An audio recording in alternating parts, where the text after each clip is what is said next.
Alrighty, yo, what's up, guys? What's up, Sakura? And also, hi, Cassandra, how you doing? Also, Cassandra, let me know, because it seems, I think you're on the YouTube side, right? Let me know if, like, your messages stop going through, because we've been having a little problem with the Restream bot. Like, it'll let some of the messages go through, and then the others won't. Like, poor Clogton was in there the other day. I saw their hello message, and I thought they were just lurking, but it turns out they kept sending messages, and they, weren't coming through. Yeah, it was weird, because usually if I see, like, the first message, I'm like, oh, okay, good, the Restream bot's working, but it was, like, acting a little funky. And then later they came in saying they didn't think their messages were showing through. And they did on the, Restream chat, so I have that open up just in case, so I can kind of glance over, make sure it's all coming through on the Twitch side. But also, can you guys hear the music? I didn't know if I should turn it up or not. It's kind of hard to tell. I just kind of go by how high the bar goes. But let me know if you guys can hear the background music or if it's too light and I can maybe turn it up a little bit. We got all... I finally got all the summer graphics out. It took forever trying to find like a bunch of pirate ones. It's actually really hard to find. Oh, I don't hear any music. Wait, let me turn it up maybe. It might be just, it's like really low. A little bit better. How you doing, Sergul? Let's see. Oh yeah, my Twitch account's different on my YouTube account. Oh, then what do you go by on Twitch? I know that's right, because like I'll have things like someone's new in, and it's actually just someone that's from the Twitch side, just they have their name different for YouTube. Yo, what's up, them Chad? How you doing? Also, I can't hear any other. What about now? I did turn up a teensy bit. Yo, what's up, Writer Girl? How you doing? And it's been a bit, I think. We've been working on these little crochet buttons. Here are like all the ones we have designed so far. Except this one I haven't. Well, I haven't made a design for, but I haven't done it in Twitch yet. I've only ever done this one off stream. But all the other ones that we've done on stream. We have like a little carrot, strawberry, orange, lemon, watermelon. And today, I want to make some apples. I thought that'd be kind of cute for like upcoming like September, maybe.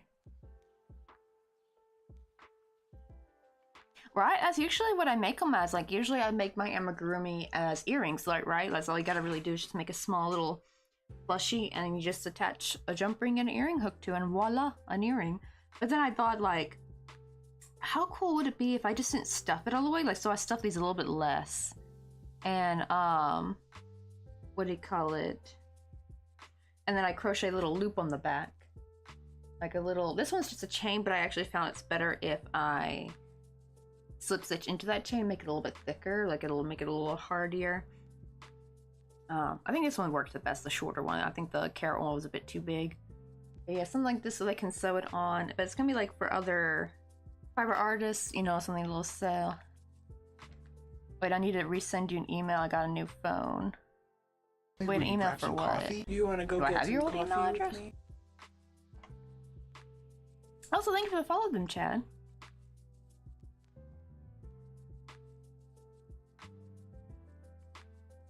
Oh, thank you, Writer Girl. I've been like, especially the carrot one, I really like. Like this one's like my favorite one.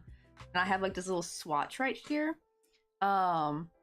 Where I can take, what do you call it? I just tie them to it, so I don't actually sew them to it, because this is not a real piece of clothing. This is just like a little swatch to make it look like a little fake sweater. But I thought it'd be actually kind of cute to like mix and match too. Like I had like the orange and maybe the strawberry on top. Like how cute would that be with the little daisy in the middle? Makes me want to make something for my baby niece. Oh, you don't need the I don't think you need the email anything anymore, because now if you go to their Instagram, you can just download it straight away. Like you don't have to sign in anywhere anymore. I think they changed it. Yeah, it used to be you had to go to this website just to get it, but now they make it they made it like a Google thing for it now.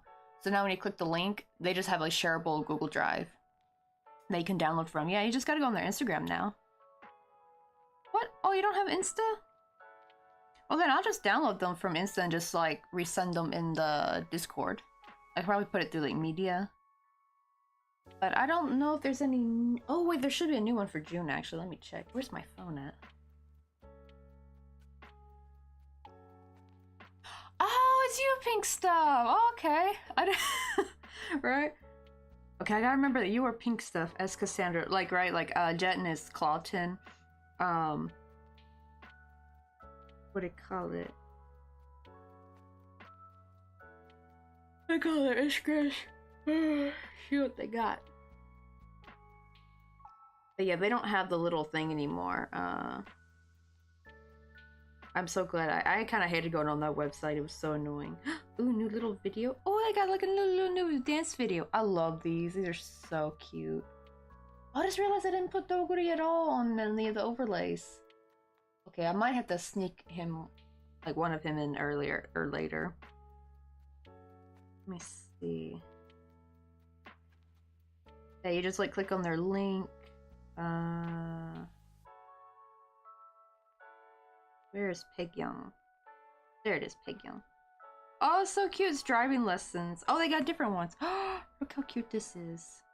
Okay, that's not a phone one. That's like a square one. Oh.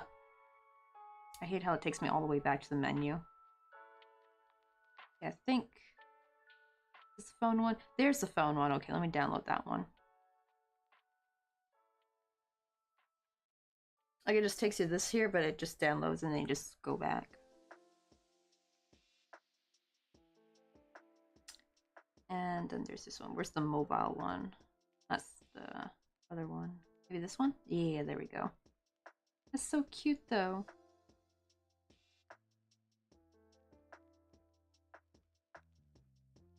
Okay, I should be able to pop these in. Got some iced coffee and some Tim Tams.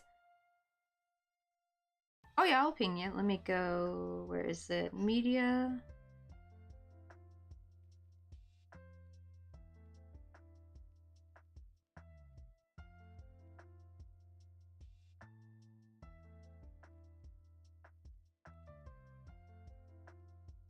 There you go. Oh, I probably should switch to the summer one. I'm still on the spring one. I didn't even do May.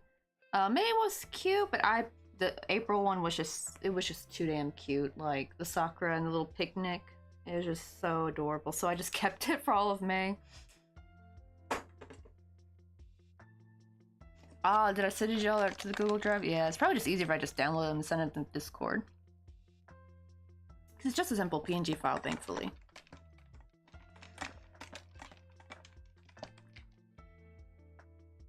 Oh, time to lurk as I have work. Oh, have fun at work. Get that bag, bestie. That's like what one YouTuber right here says. Like when you're talking about like getting money or working. Ooh, I decided to switch to Vaporeon for the summer theme vibes. Yo, what's up, Divine Rose Knight? How you doing? Also getting hooked on D&D. Oh, my friend Tito and his friends sometimes play D&D. I promise, I feel like my poor ADHD brain would not be able to keep up. I would like forget everything. I think if they had like shorter D&D games maybe, but I think, aren't they like very long? I think like they can be, like the campaign can go over several game nights, I think. I would like totally like forget where we were at or whatever. Or what my character, like if my character was even dead or not.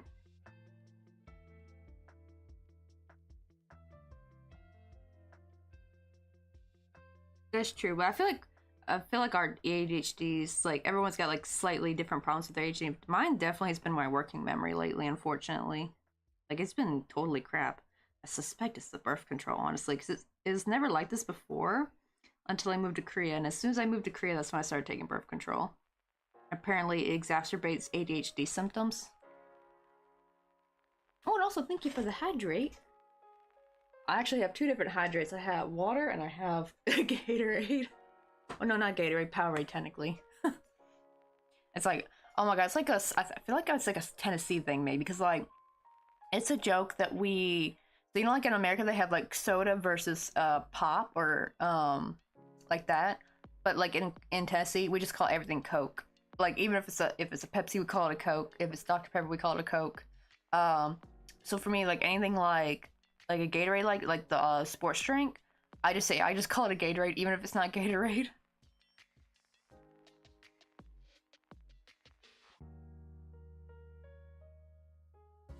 Oh, really? I'm autistic and everyone thinks I love it, but I've tried it and it's not in fact a good time. I have terrible memory. Yeah, I feel like for people who do have good memory, I feel like D&D is definitely for them.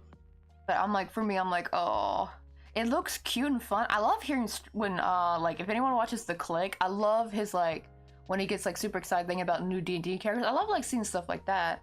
Like, when people describe, like, creating the character. I think that'd be more the fun part for me is creating the character, but actually playing the game might not be so much fun. Oh, really? Wait, you call birth control fizzies? Why are they called fizzies? Do they, like, fizz? Do you, like, drop it in some water and fizz, and it, like, fizzles kind of like, what do you call them? The denture cleaner tablet things. That's one thing I can think that fizzes when you place it in water. Yes, like he's like the best. He's like one of my favorite YouTubers. It's like a running joke whenever I say, oh no, not birth control. Oh, you guys were talking about something different. Because it was like literally right under your birth control message. Oh, fizzy drinks. Oh, so you call sodas fizzy drinks. Okay, that makes sense. Yeah. But what do you call it? I always say like, oh, yeah, my favorite Swedish YouTuber, and they always think it's PewDiePie. Nothing wrong with PewDiePie, but like because my sister was like a PewDiePie fangirl back in the day. But like it's funny because like a lot of people don't really know The Click.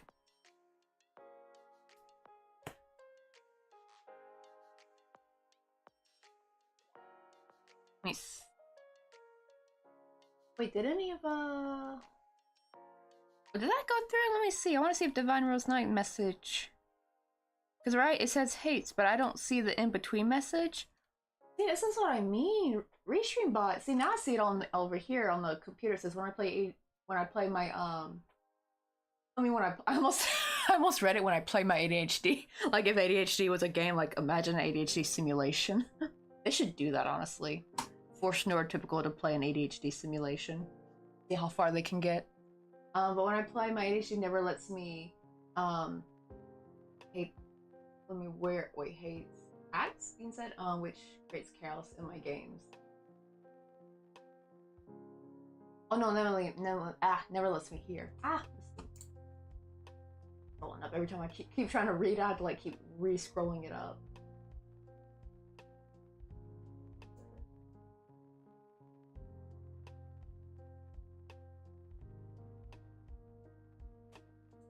Oh, ADHD. Oh, you meant to say your ADHD hates me. I know. Plus, the text is very small. And that's the thing is, like, at least with the Twitch chat, I can like blow up the text, the font size, because I have better TTV. But with the restream chat, I can't do nothing. There's like no. You want to go settings? Let's see. There's appearance, but oh wait, scale. Oh, never mind. I guess I can change it. Hold. I'm a dumbass. That work? Ah, there we go. Okay, now I can actually read it because I was like squinting trying to read it. That's weird. Like Restream bot's like kind of letting some of the chat fall though. Like it's like some of the chat's falling through the cracks. It's weird. Oh, one of my core memories is taking over a part of the Reddit r/thingy with some emotional support demons. I love those, like, and especially Mango the Land Shark. Isn't he supposed to be making, did the Cerberus stuff come out? I can't remember. No, so what's up, Kane Roberts? How you doing?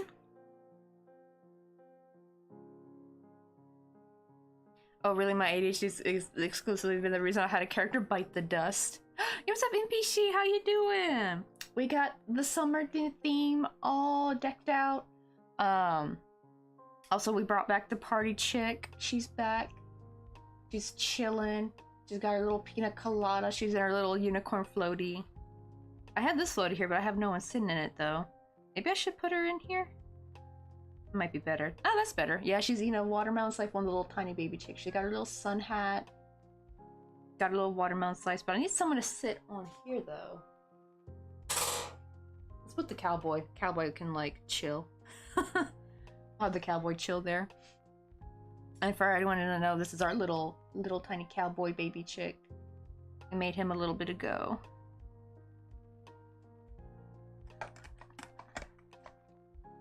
Wait. Oh, your YouTube is like your, like, a government name?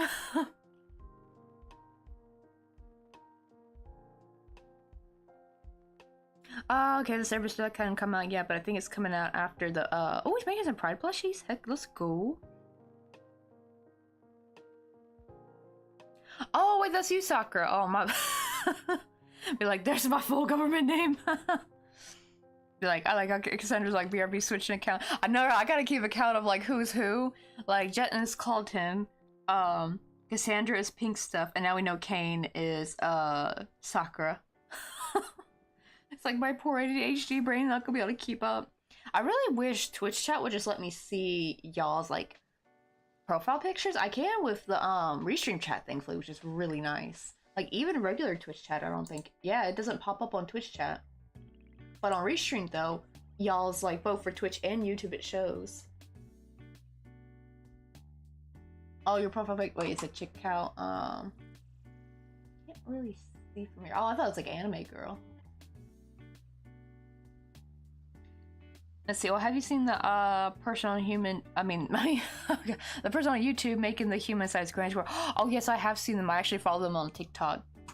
Are they done yet? Like, I feel like they have so much more to go, but at the same time, the progress they've made is actually pretty impressive. Like, I would like get bored. I would get so bored. I'd be like, nah, I want to switch to something else. I'm going to crochet some roses or something.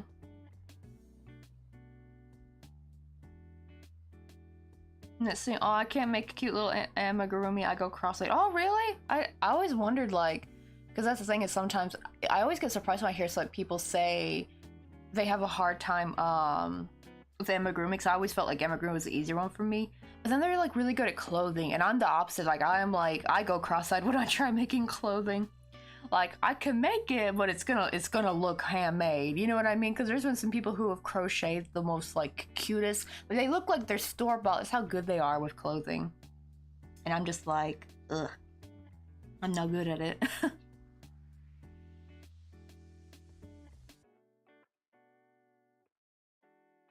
Oh, last time I saw it, ooh, it's bigger than their coffee table. I do wonder, are they making it like? Is it to cover an entire bed, or are they making like a lap blanket size? Because I didn't know exactly what they meant by human size. Because like you can have like a lap blanket that's not going to be too big. Like it'd still be pretty big for like just using the micro granny squares.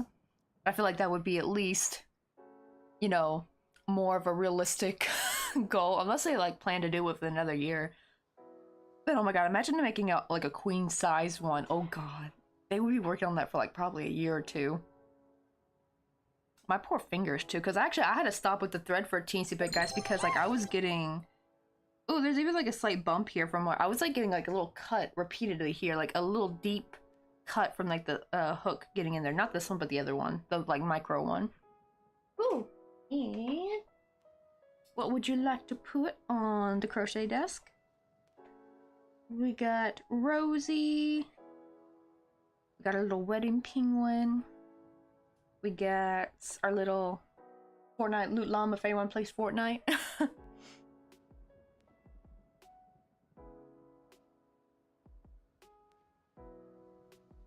Going cross-eyed with all the squares I'm making. See, yeah, I feel like I go cross-eyed like when I think I need to put like clothing panels together because I have no idea how that really works, honestly. Oh, okay, the Pride plushies are out, but he has 2 Pride Emotional Support Demons. Oh, and a Pride Mango! I think Mango's like my favorite though. It's just such a cute design, like the shape and everything, like Land Shark. Like, the universe went wrong by not giving us land sharks. Well, I don't know. If that was like a realistic animal, probably they would be terrifying, actually. I mean, we got alligators. That's probably close enough. I feel like the logical thing to say lap or twin size, but they are making an entire blanket with sewing thread, right? Like, I wonder how much sewing thread that's gonna take.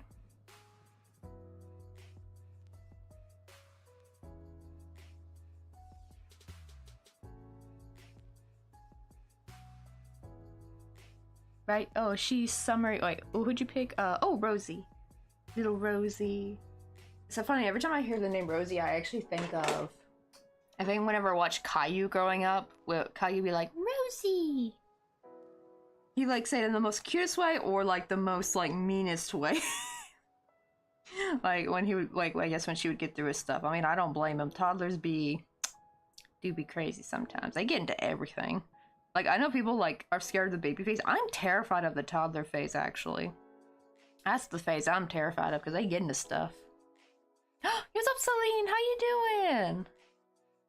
Yeah, we're just crocheting some little crochet buttons, like a little new thing I've been working on. Also, this lemon one, I went ahead and put like the little shine on it, so it looks extra juicy. I don't know if there'd be any room to put that'd be kind of cute to put a shine on the watermelon one, but I don't know if that would ruin it. But we also have oranges, a strawberry, and a carrot, and we're gonna work on an apple today. Did anyone else find Caillou terrifying? They did. Also, thank you for the posture check, Sakura. Also, you too, Lady Celine, embrace the beautiful chaos. Oh yeah, Mr. Kaboobly came in here not too long ago, like I think about a month ago. Sup? That's Mr. Coffee, yeah. He says hello.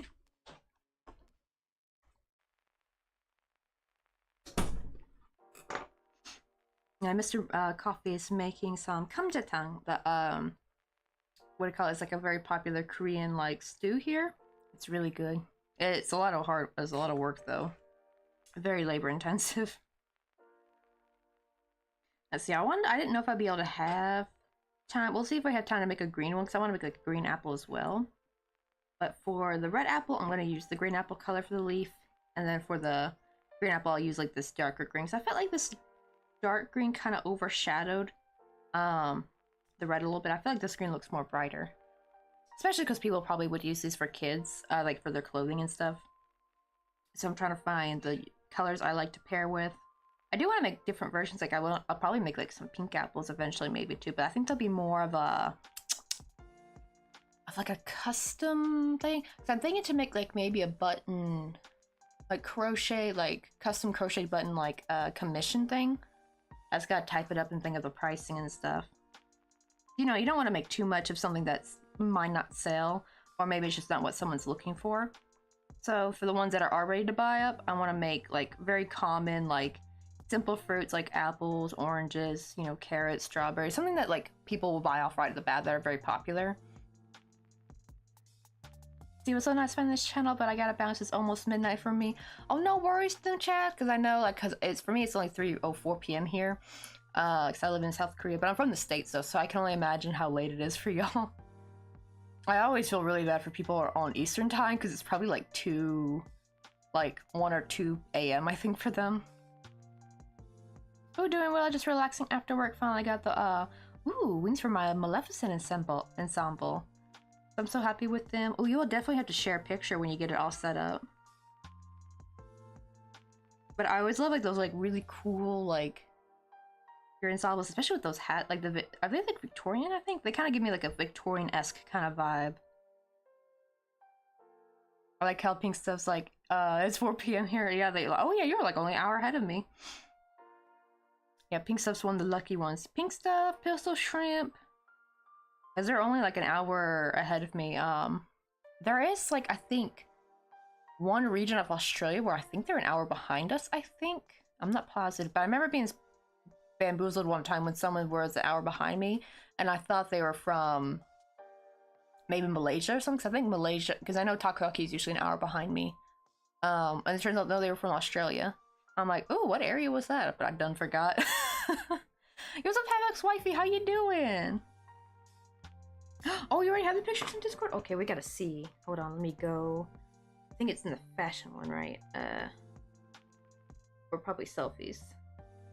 Let me see.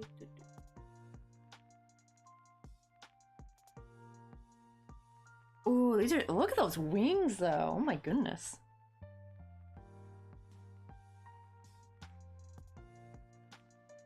Now you have a whole setup, like dang. That looks expensive, like in a good way, like looks so nice. Yo, imagine you just wear this like at night scary like joggers and stuff, and you're just like hiding the bushes and you come out like with the wings flapping. They probably give them a good heart attack.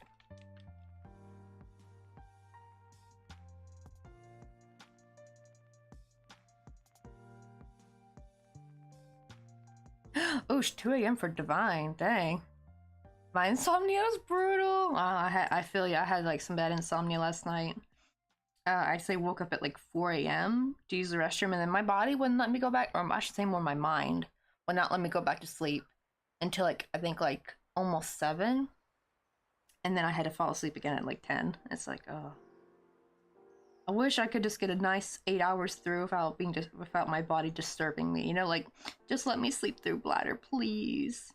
I need my sleep, because for some reason it's like so hard for me to go back to sleep after I have to use the restroom in the middle of the night.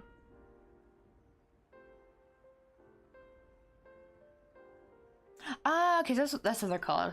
They're called I always wonder what they meant by pillbox hats, because you know, like when you're reading a book and they describe like the entire, like using a very specific name, and I always like, I can't come up with the image in my head because I have no idea what it is, so I have to like Google it. So good to know. Okay, those are pillbox hats. But I'm also looking to getting, ooh, Victoria style riding hat. I think I can kind of imagine what those probably would look like. It's like, what happened? Like, we were like, back in the day, like, I always think like, what happened to hats?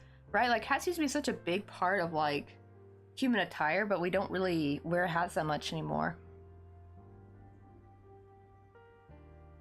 What's up, Iron Chris? How you doing? Actually, that's why I'm up. I can force myself to sleep, but it's when I am and I'm not successful. I finally gave up.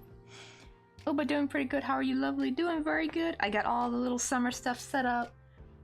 We kind of mixed up the beach themed with a little bit of pirate theme this time. So probably maybe around like mid-July we might, or like maybe a little before 4th of July, I might change it to Western if I can find enough graphics. If not, then we might keep these graphics up until September. But I thought about like how cute that would kind of be to have like first like 2 different summer themes, because you know summer's kind of long. Or we could do maybe August could be actually, maybe we'll do that. Could be like Western themed. That'll give me a bit more time, because this took a long time to put up, and I'm already a little bit late to the game. Like it's already, God, it's already June 6th. Like it was just May the other day. Where did May go?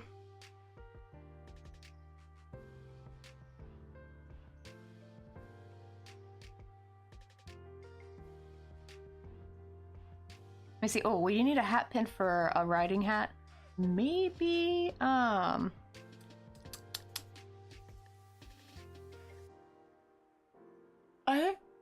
oh, should I keep on it? I think it was like to help keep the hats placed in, but also it was like doubled as like a decorative piece, I think. Which I kind of liked about it when you think back then, right? Like a lot of their pieces that they used to utilize something to like keep things in place, but they also made it decorative. I like that. Like nowadays, like I think our stuff that we used to utilize things are very boring and kind of bland. We need to go back, make things more extravagant again. Meanwhile, the parts are in their Caribbean. Oh, I did scare some neighbors walking their dog during the photo shoot. I can't wait for Halloween. Oh, gosh, yes. Right, like, oh, you're gonna have a hoot. That's gonna be so much fun. Oh, just walk like through a graveyard or something with it where it's like really misty. You're gonna look like an angel of death or something. Like, it's gonna look so cool. Like, you should do a photo shoot when it gets like really misty and foggy. Or have like a friend bring like a smoke machine. Those would be like some pretty pictures. Actually, my mom did. It's so funny because my mom was never goth, but like she did like a photo shoot back when she was a model. She did like this photo shoot with like those kind of like Victorian like nightgowns, like the big long baggy white gown you kind of see in a lot of like old, not even just Victorian actually, just like old-timey, like, you know, medieval times, like the medieval nightgown, right? Like the big flowy white gown. She did that like in a cemetery. Like did like a little photo shoot. And my mom says, see, I was the OG goth. Showing me and my sisters back when I was a teenager. She's like, see, you got that from me. Let's see. Oh, the hat pin was for 2 things. One for protection and oh, for the protection I'm thinking of is like to use as a weapon, I think. Let's see. Oh, some have a ribbon to tie it into the hair and then the hat to secure it. Oh, okay. Yeah, definitely a sharp weapon. That's what I was thinking. That's actually smart, honestly. It'd be like Victorian women ain't taking no prisoners. If you mess with them. It's like you mess with Crabbo, you get the Stabbo. Honestly. That's what I like. I used to carry. I should probably still do it now, though I do feel a bit safer in Korea. Plus, I don't really go out at night very much. But I used to carry embroidery scissors. The problem is these are a bit curved, so I don't think this would work. But the other ones I had were perfectly straight and very, very pointy. But I would carry it like this in my pocket. Back when we lived in a very, very bad neighborhood. Because already on my second day there, living in that neighborhood, someone tried to get me in their car, and they followed me to the grocery store, and they tried to block my path. When I was like the side of the store, you know what, that like side parking on the side of buildings and stuff. It's like I was trying to walk there to get to the entrance, and he tried to block me. And I figured he was probably trying to make me go behind him so he could like probably bump and run me over and knock me down. So he could probably like scoop me up and throw me in his trunk, but I was like too smart for that. So I walked on the hood of his car, and after that he left me alone. Right, that's what I'm thinking. That's what I'm thinking. That exactly pink stuff. I was like, that's smart, honestly. Especially back in the day, right? Because there was no 911. You kind of had to take matters into your own hands.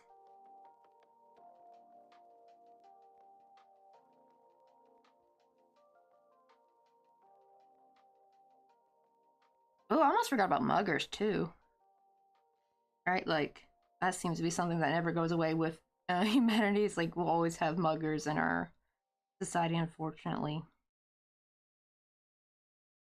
That's why I always get confused when guys think that they're safe at walking at night to them. Like, bro, y'all are not immortal. Like, you are not invincible. Like, y'all get mugged all the time. Like, I feel like nobody's safe at night, really. I think it's just best if we all stay home indoors. And right, the legality of using the pen was always iffy. Oh god, did they try to outlaw them or something? I could see them trying to do something bullcrap like that. Ooh, about 4 to 6 inches long. Oof. Imagine like a very sharp, thick one. Like, that's like an ice pick practically.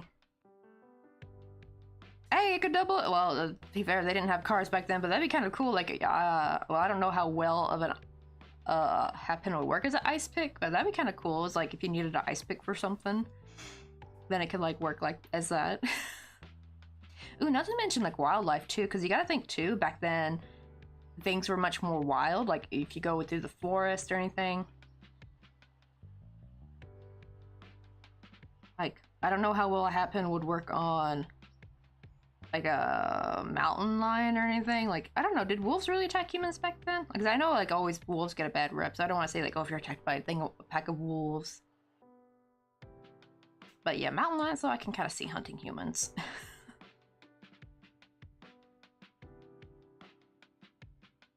Let's see, which one are we on? Did I do 12? Let me check.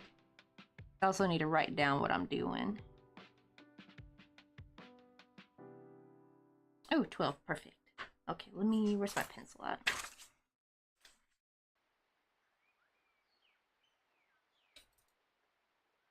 Oh, so some were essentially long needles and some were flats. Were the ones that were more like needles, I guess, like the more dangerous ones? Or were the ones that were more flat, almost like a dagger?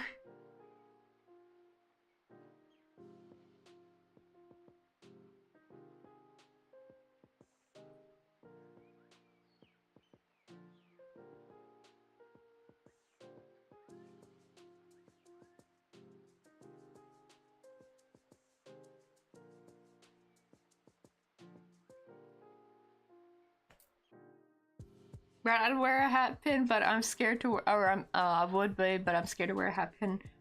With my luck, I'd hurt myself. Ooh, I didn't think about that. Like, what happens when you fall off like the horse?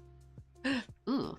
I do wonder how many times people have like gotten injured by their hat pin, like when they're like riding a horse and they've fallen off and like the pin actually hits your. Ooh, I don't want to think about that. That's like disturbing. Ugh. Like it could go under like freak accidents. Alright, I hope it makes you feel better. I have a giant wrench that's my weapon of choice if anyone ever were to pick, I almost remember that's pick on me. If anyone were to break in my home, I'm home alone with the kids. Same. Also, I like having a nice big frying pan always on the stove ready to go to like grab if I need to. Like, I even thought though having some, right? I mean, watch too much true crime, right? Like, back in the day, like when you would watch true crime like on the TV, I noticed they would kind of, like, it'd almost always be the same stories about the same dudes, right? So it made it seem like oh, okay, serial killers and these bad guys are a very rare occurrence. You know, it's like a small minority. But actually, because of YouTube, we're getting the dirt on so many crimes that just didn't get publicized, right? Like, we're having people go through archives of actual true crime that just didn't make it to the big TV. And I'm like, especially ones where you hear from different countries, and I'm just like, ooh, I can't trust nobody.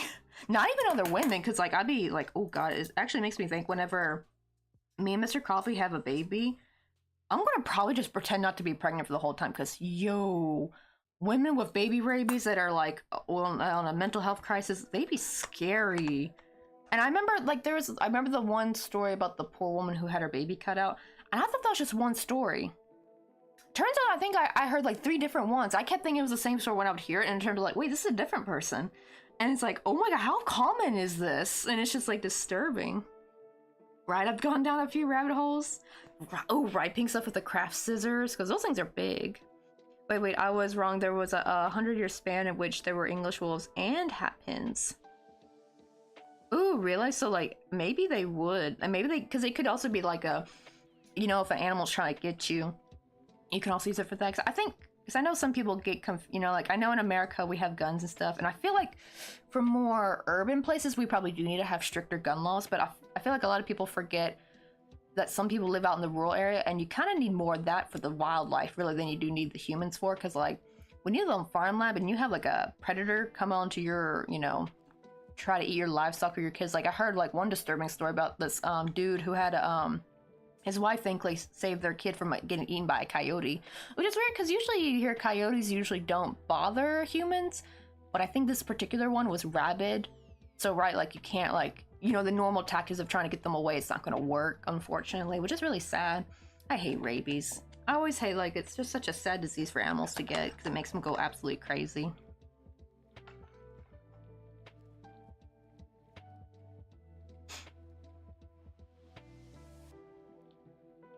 Right, history facts are good luck. Oh, and you also caught the Pokemon. Right, like Havoc's wife, I've been like going down quite a few rabbit holes myself. It's actually because when I was homeschooled, me and my mom, like whenever I got like the basics done for the day of like whatever I'm supposed to learn, would actually hop on YouTube and watch like a bunch of true crime and like stuff, and I'm like, and it's just like, ooh, I feel like I've been, I don't know, on one hand it's probably good because then you're not naive, you know what I mean? Like you kind of prepare to go out in life without being like, I know it sucks to like to be bright-eyed and bushy-tailed and everything, but like it is good to have like your wits about you, have your head on a swivel. Oh, the other ways were to hide a weapon in the folds of a bustle. The corset knife was an option. Honestly, that's like the coolest place to stash it. Like it's like the OG, like, right, you know, like how people joke that girls joke how we can like stash stuff in our bras. Is like that's just been a thing that humans have been doing since forever. It's like the one of those funny, it's like humans never change.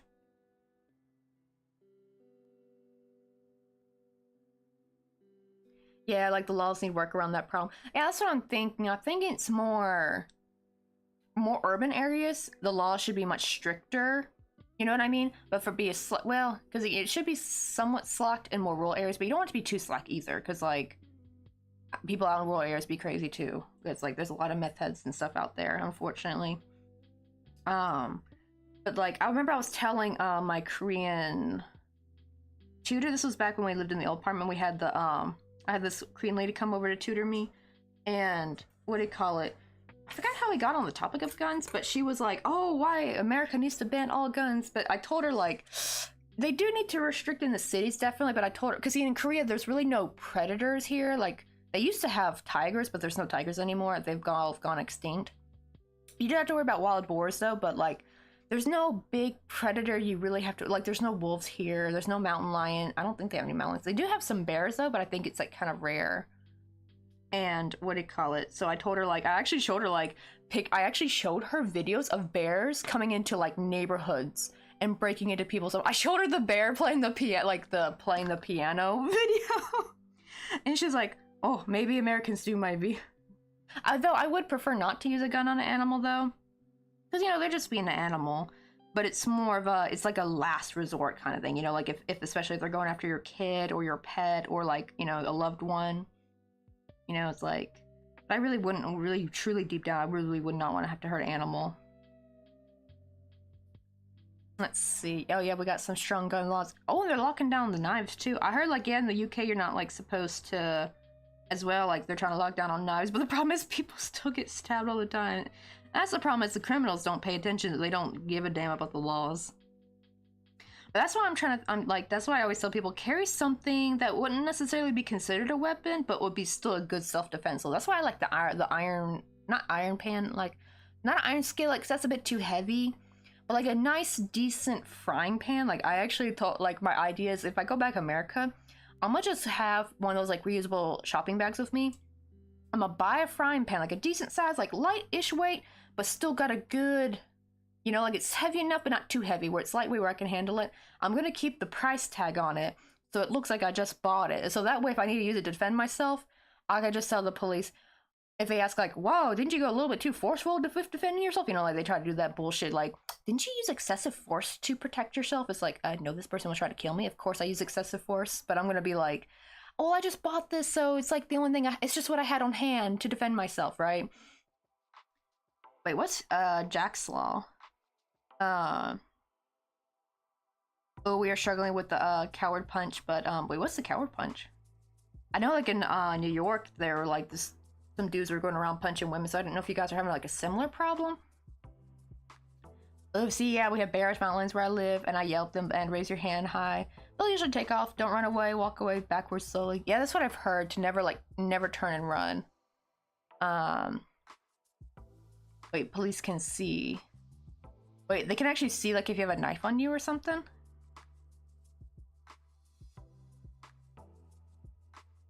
Oh, a coward's punch, the switch if they have a blade in the fist. Wait, oh, is that what I was doing by putting my embroidery scissors like this? I mean, granted, I'm a woman, so it's like I need something to defend myself, especially if you live in a dangerous city. I wouldn't like doing all the search. Oh, the cops can search you for knives. Yeah.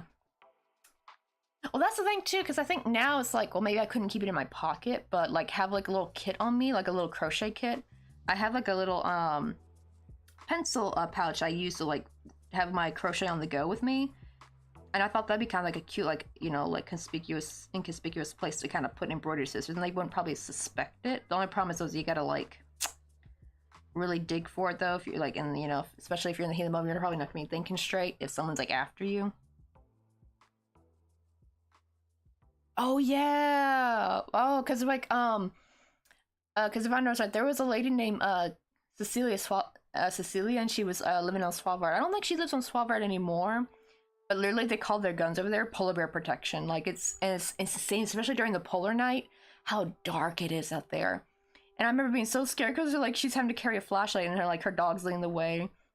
And our dog is just this cute, floofy husky, and I'm just like, oh, please don't let a polar bear come out, because she did say some people, unfortunately, lose their pets to polar bears out there.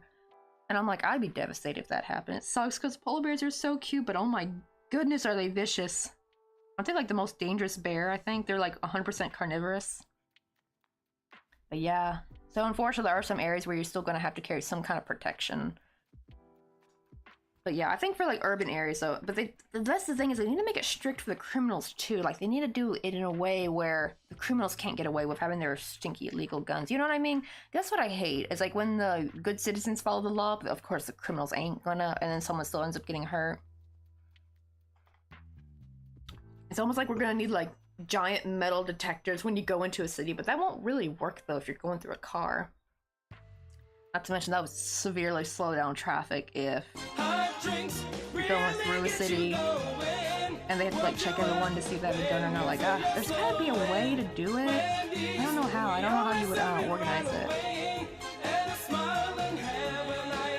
Oh, is my thing not playing? Oh, okay, it is playing, but I don't hear the music. What the heck? But what's up, Mary Lamb Amber? How you doing? Wait, hold on, let me give you a shout out real quick. Oh my god, that almost caught me off guard.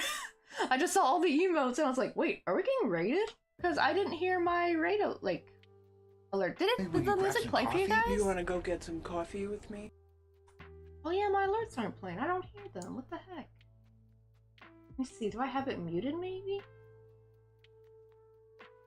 Okay, you guys could hear it. Oh, you know what? Hold on. I think I know the problem. I think the speaker is down too low on the computer. So that's why I can't hear it.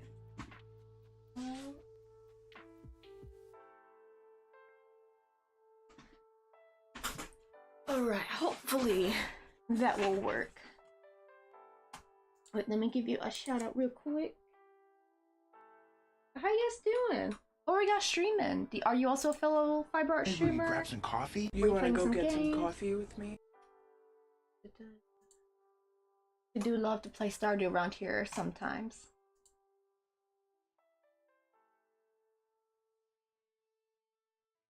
Let me go through all the messages real quick, make sure I didn't miss any. But the Mary Amber Raid. Oh, look, this little.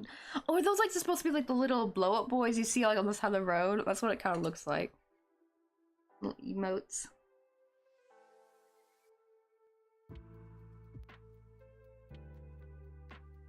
Oh, I've heard about that too. Havoc's wife, right? Try to get as much DNA in your nails as possible. And pulling some hairs, pull their hair, everything. But welcome on. Let me see who's all in here. But Pat Cat Amber, welcome in. Daughter of Q. Hope I read that right. Rose Begal, or Rose Begali. Hope I said that right. Tony Donnelly. Charles Volos. And I think that's everybody. Oh, okay, so usually you do musical comedy, but oh, you're doing some art today. Do you have any? You can drop any social links you have, or if you have your own shop, feel free to drop those. We have links open in chat. Oh, Jaxel's where a cop has the right to search you for knife or sharp objects, and you can be charged for any sharp objects or knives. Oh, that would suck if I had my crochet stuff on me and they just like charged me for having my embroidery scissors on me. I'd be mad.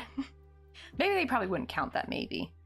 Especially because like the ones they had, they were like cute, mint, and like polka dot. Like they looked very harmless. And they weren't very long. But I feel like as a self-defense weapon, I think they would work pretty good. But we've been working on some little crochet buttons. I usually do the tiny crochet, like all these things here are crocheted, even the bees are crocheted. Uh-oh. His wing is dirty. Is that coffee? Did I get coffee in his wings? I did. I don't know how to clean that out. Oh well. There's a little, I don't know if you can see that little brown spot. That's coffee. Oh yeah, because I actually spilled my coffee in here the other day. Not a lot, but like when I was opening the lid, like a couple of droplets just flew out. I guess it got on him. But we've been working on these little crochet buttons. We have like a little orange, little strawberry. First I designed the patterns before I tried making these in bulk. You want to go get some coffee with me? Ooh, really? Anything sharp's not allowed? Ooh, then yeah, they'd probably get me. But also, Mary Amber, thank you so much for the follow. I'm not a really proper visual artist. Don't have like an art Instagram, but thank you. But I would drop a link if I had one. International brown spot, intentional brown spot on the wing.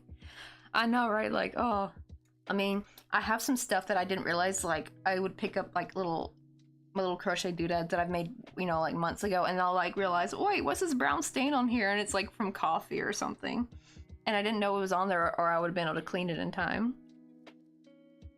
Honestly, I have no self-defense training that an expert would call effective, so I don't carry a weapon. The one time I actually got in a fight, I blacked out and called the guy while screaming bloody murder, which isn't great, but certainly solved the problem. Yeah, like the best is to try to keep your distance. That's why I like the frying pan methods. Like I feel like I can kind of use it as a shield as well.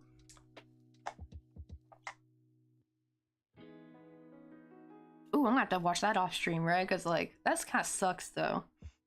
They call it a coward's punch because I think that's probably what I would have done. But here's some other buttons we've gotten done. Like we've made these little watermelon slices. I've not made this one on stream yet.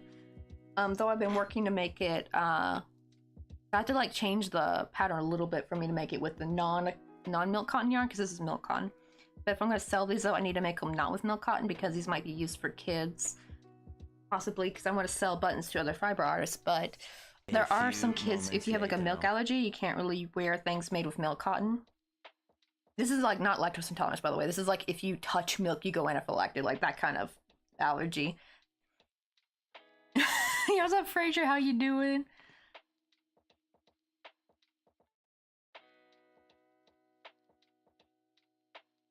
Wait, it's food. Oh, wait, do you mean they're doing the coward's punch on food?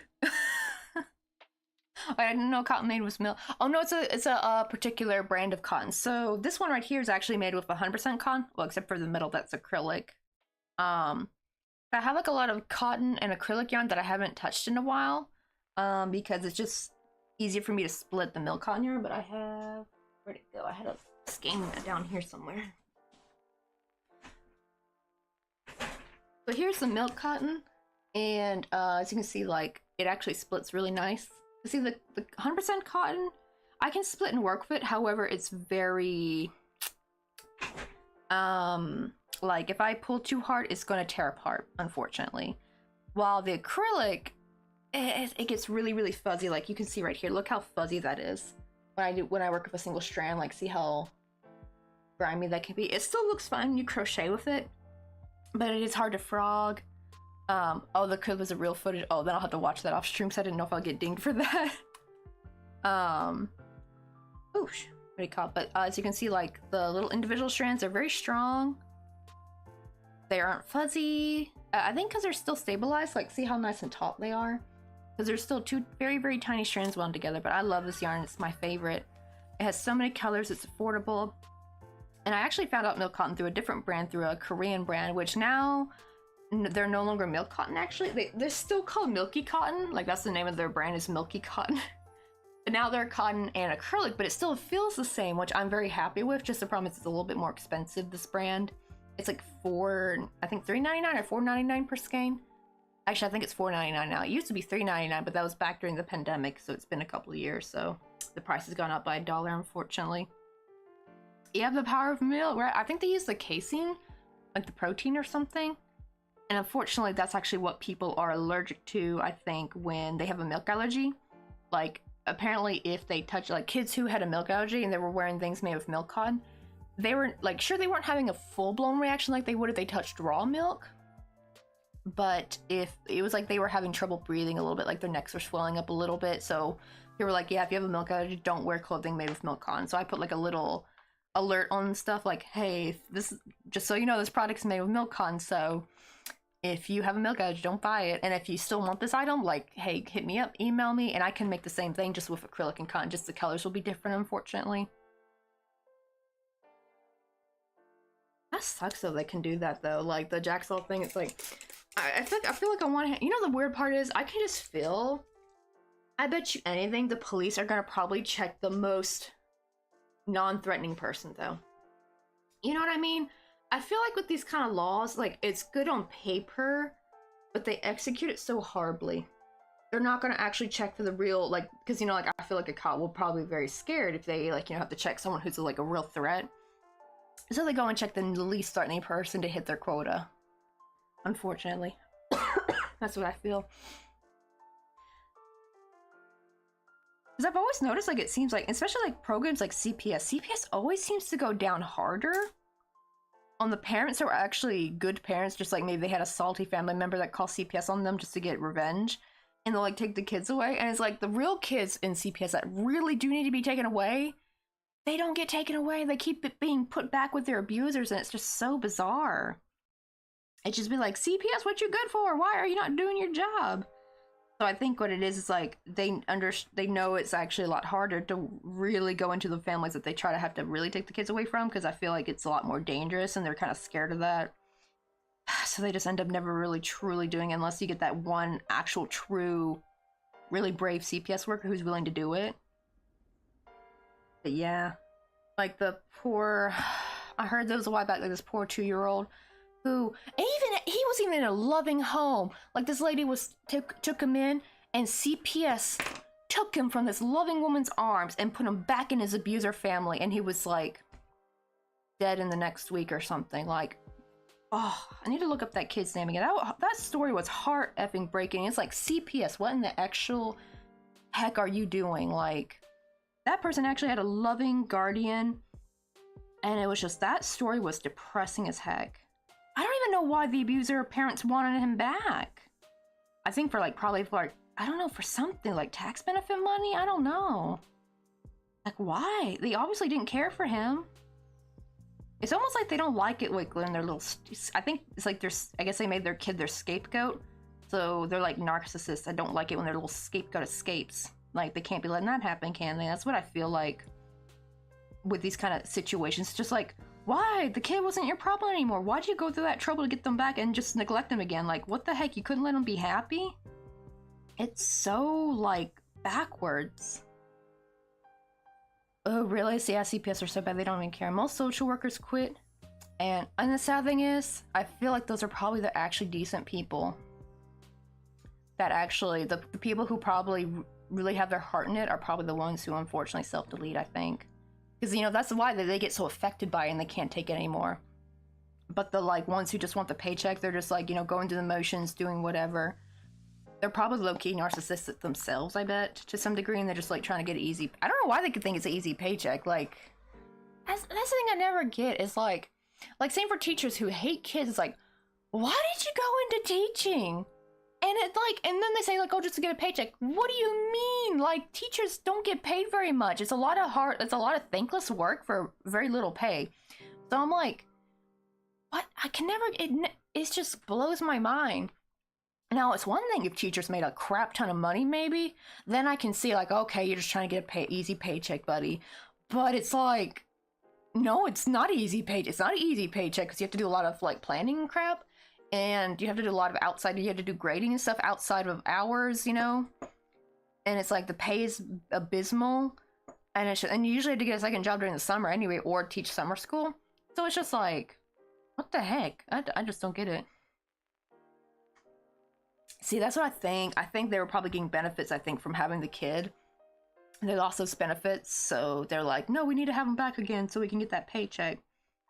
That was just so heartbreaking. And the fact that CPS let it happen, that kid had a loving guardian, and they just, like, literally ripped him out of his or her arms. Like, that was it. I'm really glad this, you know, the news aired and everything, but it's like, still, it's like, we need a big reform of everything. Like, society needs society needs, like, a total factory reset, honestly. I was honestly looking into it because I wanted to help the foster system, but the actual social works turned me around. Like, no, don't ruin your life. Like, what? Oh, I guess, like, because you could, like, potentially bring, I don't want to say just drama, but actual danger into your life. Because, like, you know, if these kids have unhinged, abusive parents, like their biological parents, we'll call them sperm and egg donor, right? Like, they might come after you, maybe, and it could make your life very difficult. Which is sad. It's like, right? Because, like, I hate how these politicians are always like, we gotta get the birth rate up, we gotta get the birth rate up. What about all the damn kids who don't have families, man? Like, let's take care of them first, you know? It's like the absolute neglect of these kids is just freaking heartbreaking. Oh, which reminds me, there's a new, because actually I just learned last night there is a new, handmade, what do you call it, marketplace platform. Is called Go Imagine. And guess what? Actually, their big thing is that all their proceeds go toward helping the, what do you call these 3 different charities that are for kids. Like for kids with homelessness, kids, helping kids get in the, I think one of them was for foster kids. Let me see what their 3 charities were. But I was like, that was kind of nice to know, because, like, right, Disney has just been getting absolutely disgusting, honestly, with Etsy. It's just like a dumpster fire over there. I just hope this is, like, for real though, like. But so far, Go Imagine seems to have, like, pretty good reviews. I think they're still fairly new. I just really hope they are giving to these kids, though, because, you know, you always hear all the companies, like, they give to these these charities, but they actually don't give very much. But I'm hoping this person's really is. They have, like, Horizons for Homeless Children, a relief nursery. Yeah, this is supposed to help, like, prevent abuse and neglect during the early intervention, to focus on successful, resilient children and strengthening parents. I guess this also helps the parents too. Let's see. And Shine Initiative. I guess this is for helping kids get educated, because, you know, with the pandemic, everything got kind of messed up. Oh no! They got 2 different ones. And Curious Learning. Those are 2 more educational ones. Also, they actually have 4. Wow. But the fact that all 4 of their charities have to do with helping kids kind of helps me think that maybe this person's legit. Like, it does seem like it's like their life passion, I think.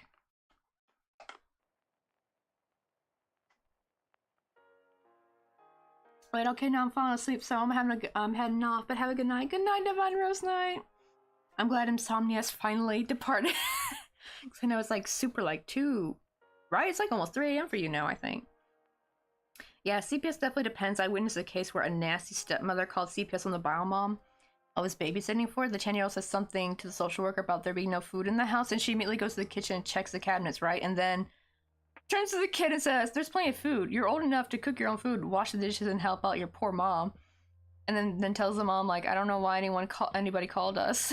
Right? Like, I'm very glad they do check, but I hear so many damn stories of like toxic in-laws calling CPS because, you know, they did something to slight the parents, and the parents like go no contact with them, and they try to use the kids as like little pawns. Like, it's just nasty. Like, abusing CPS like that. Right? And it's just like, isn't that crazy how common it is? And when you just watch someone go through that, that's like insane. I feel like, are there any fines for people who false CPS claim? I guess I don't know how they would implement that, because, you know, like, there might be some people who have like legit concerns, but maybe it turns out they were wrong, so I guess that's why they don't punish people who do false claims. But I don't know, because I feel like there should be. Or like, maybe if like the person they checked in on and, you know, everything is good, and they ask like, "Oh, why do you think so-and-so called CPS on you?" And if you say like, "Oh, so-and-so has something against me," maybe then they could like find a reason to fine them. Because I feel like if you start fining these people, they'll probably stop eventually. Like, right, it's gonna get too expensive for them. But right now though, since it's not, they're just gonna keep on doing it. Let's see. Which one was my increase round? This is round 4.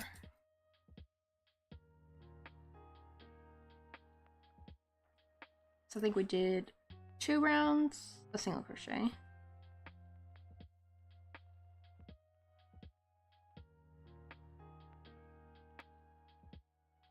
And now I'm gonna start decreasing.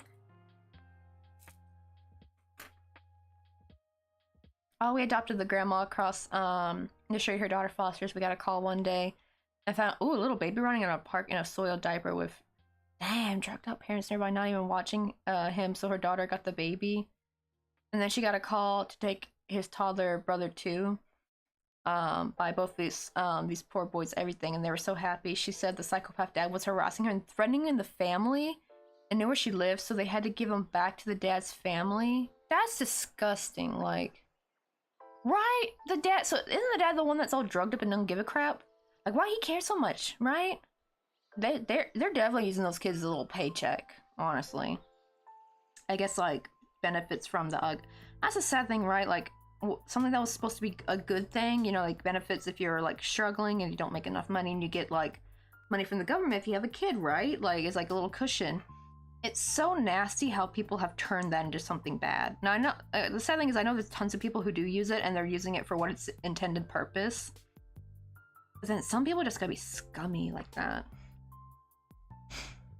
Okay, so it depends on the state. So false claims to CPS count as false police reports, and they can be fined or prosecuted. A lot of states have a right to anonymity or don't have laws about false reporting though. Yeah, see, that's what I mean, because like, especially if you, because on one hand you need to be able to have people like report anonymously, right, for their safety, especially if they're close to the family, but at the same time, at least for, you know, people to abuse the system. It's like, right, like, why are you upset? Do you even want them? Like, their life was perfect there. I also heard, it's a little theory some people had. What was that man's dad like? Apparently there's a little theory to why a lot of deadbeat dads are the way they are. And it's because they actually want their kids to suffer like they did. Like, these dads had, like, when they were kids, they had a deadbeat dad. And so when they go and have a kid on purpose just to like treat them like crap. Like, I didn't even think that would be a thing. Like, that's like mental gymnastics if you think about it. I think it might be more subconscious. Maybe they don't realize they're doing it, but that's like a theory some people have with those types of deadbeat dads. Not all, but like a certain type of deadbeat dad. right? Like he like didn't want them kids having a nicer life. He's like, no, your life's gonna be shit with me. Like, it is so creepy, like psychopathic, like controlling. Like they're like, no, you're gonna be miserable, dang it. Like, whoa. It's like you would think like the deadbeat dad would be so happy to get his kids out of his care, right? And I think some would be. Some would be like, oh, thank God, I don't want this kid no more. But some were like just crazy. They're like, no, you're not gonna have a good life without me. You're gonna be miserable on this planet. Like, just so bizarre. Definitely messed up. Let me see. How much was I gonna decrease? I think I want to go by 3. So I guess that would mean single crochet times 4. Yeah, and then a decrease. That should be 15.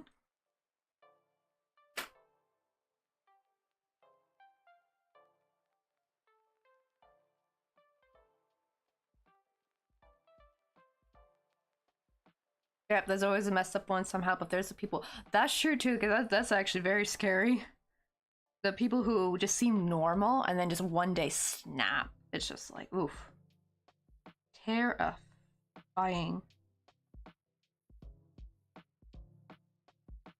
And I think that's like one of the things that just makes me want to be even more introverted. Like, I'm just like, I'm mostly scared because like my sister has a lot of dudes that bug her.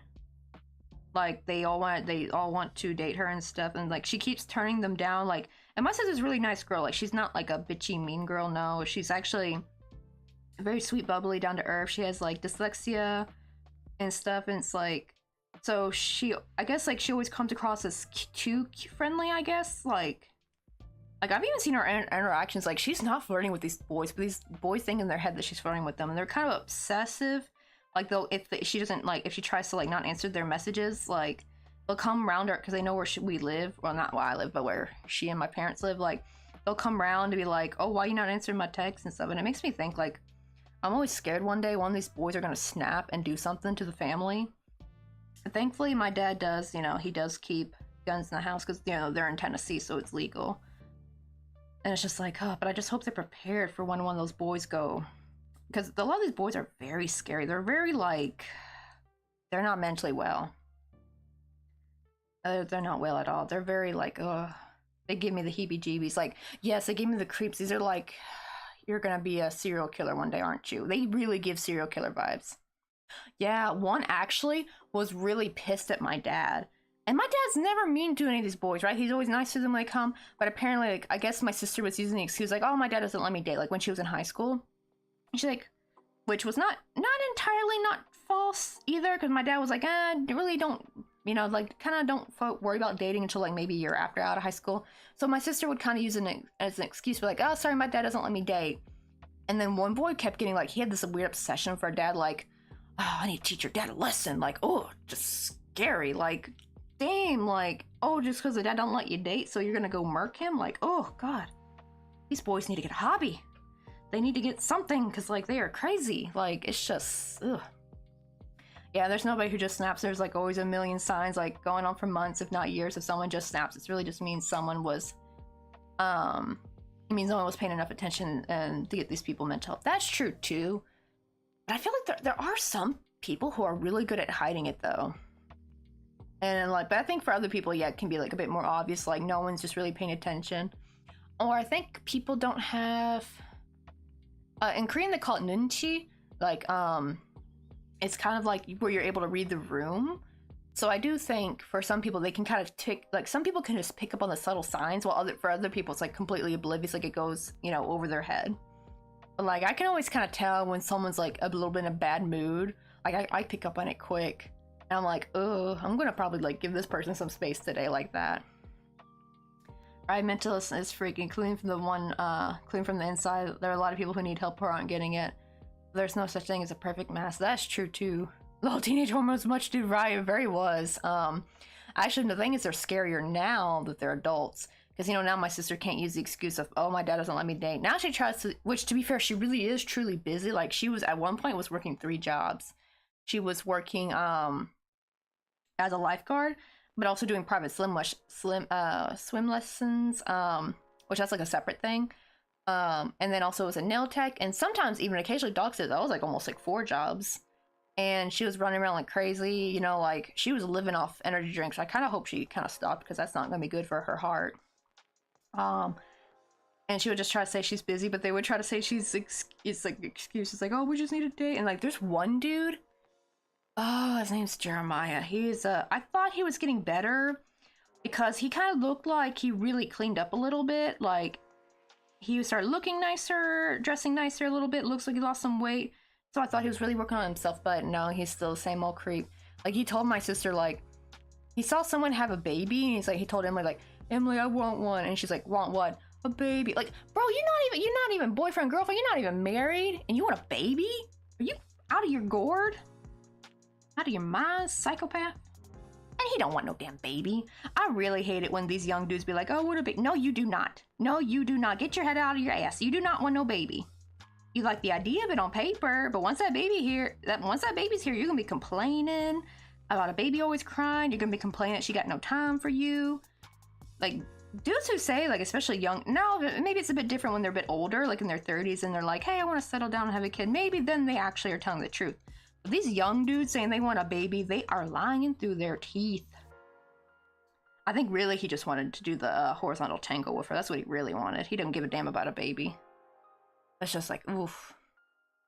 Oh, so that's what, I guess that makes sense, right? So it's basically emotional intelligence, right? Oh, I used to have to beg my sister to take a self-defense class. Like, I need to have my sister take one too, honestly. Thankfully she does carry some, like, little stuff on her key fob thingy. Okay, this, I don't know why. I don't know if I have the wrong stitch count or something, because it's coming up short. Or maybe it should be 3 and not 4. Wait, let me see.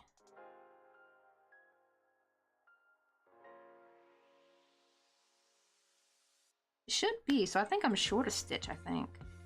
I must have dropped one maybe when I was doing the single crochet round, because it's coming up 1 short. You count, there should be 18. 1, 2, 3, 4, 5, 6, 7, 8, 9, 11, 12, 13, 14, 15, 16. Yep, I'm 1 short. Dang it, where'd I drop it? Oh well, we're just gonna... You wanna go get some coffee? We're gonna sneak one right here in the previous round. Where's little Raver Bee? Or Raver Bay? Welcome on in.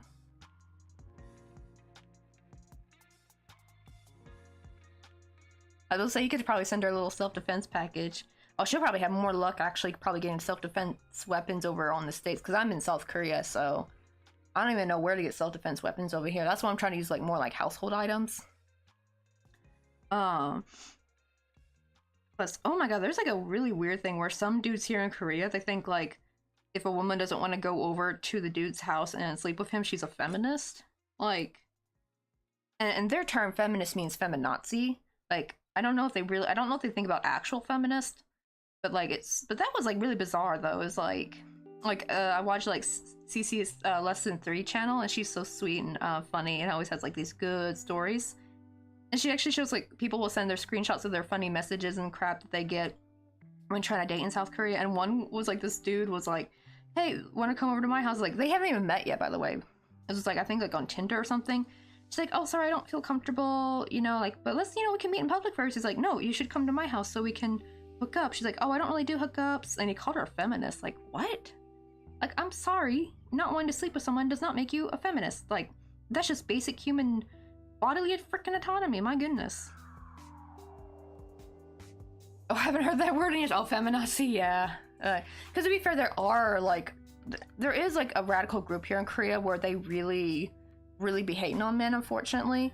But I think the problem is a lot of the regular feminists are getting like drug under. And I also think the bad guy, like the incel type guys, are dragging all feminists, like even the good ones, with the feminazi title. While the good guy, I think, feel like good men in Korea, like even my husband, like he understands, like he's like, yeah, like regular feminism stuff is fine. It's the feminazi, like the men hating stuff. Kind of basically, it's more like on the lines of misandry, I think. Wait, can you Amazon them from here? Could, but my poor debit card don't work no more. Plus, actually, my sister probably makes more money than I do. I actually need to tell her, like, I hope she's got something. She needs to carry, like, a little taser on her. But, like, I think she had, like, a little pepper spray thingy, though.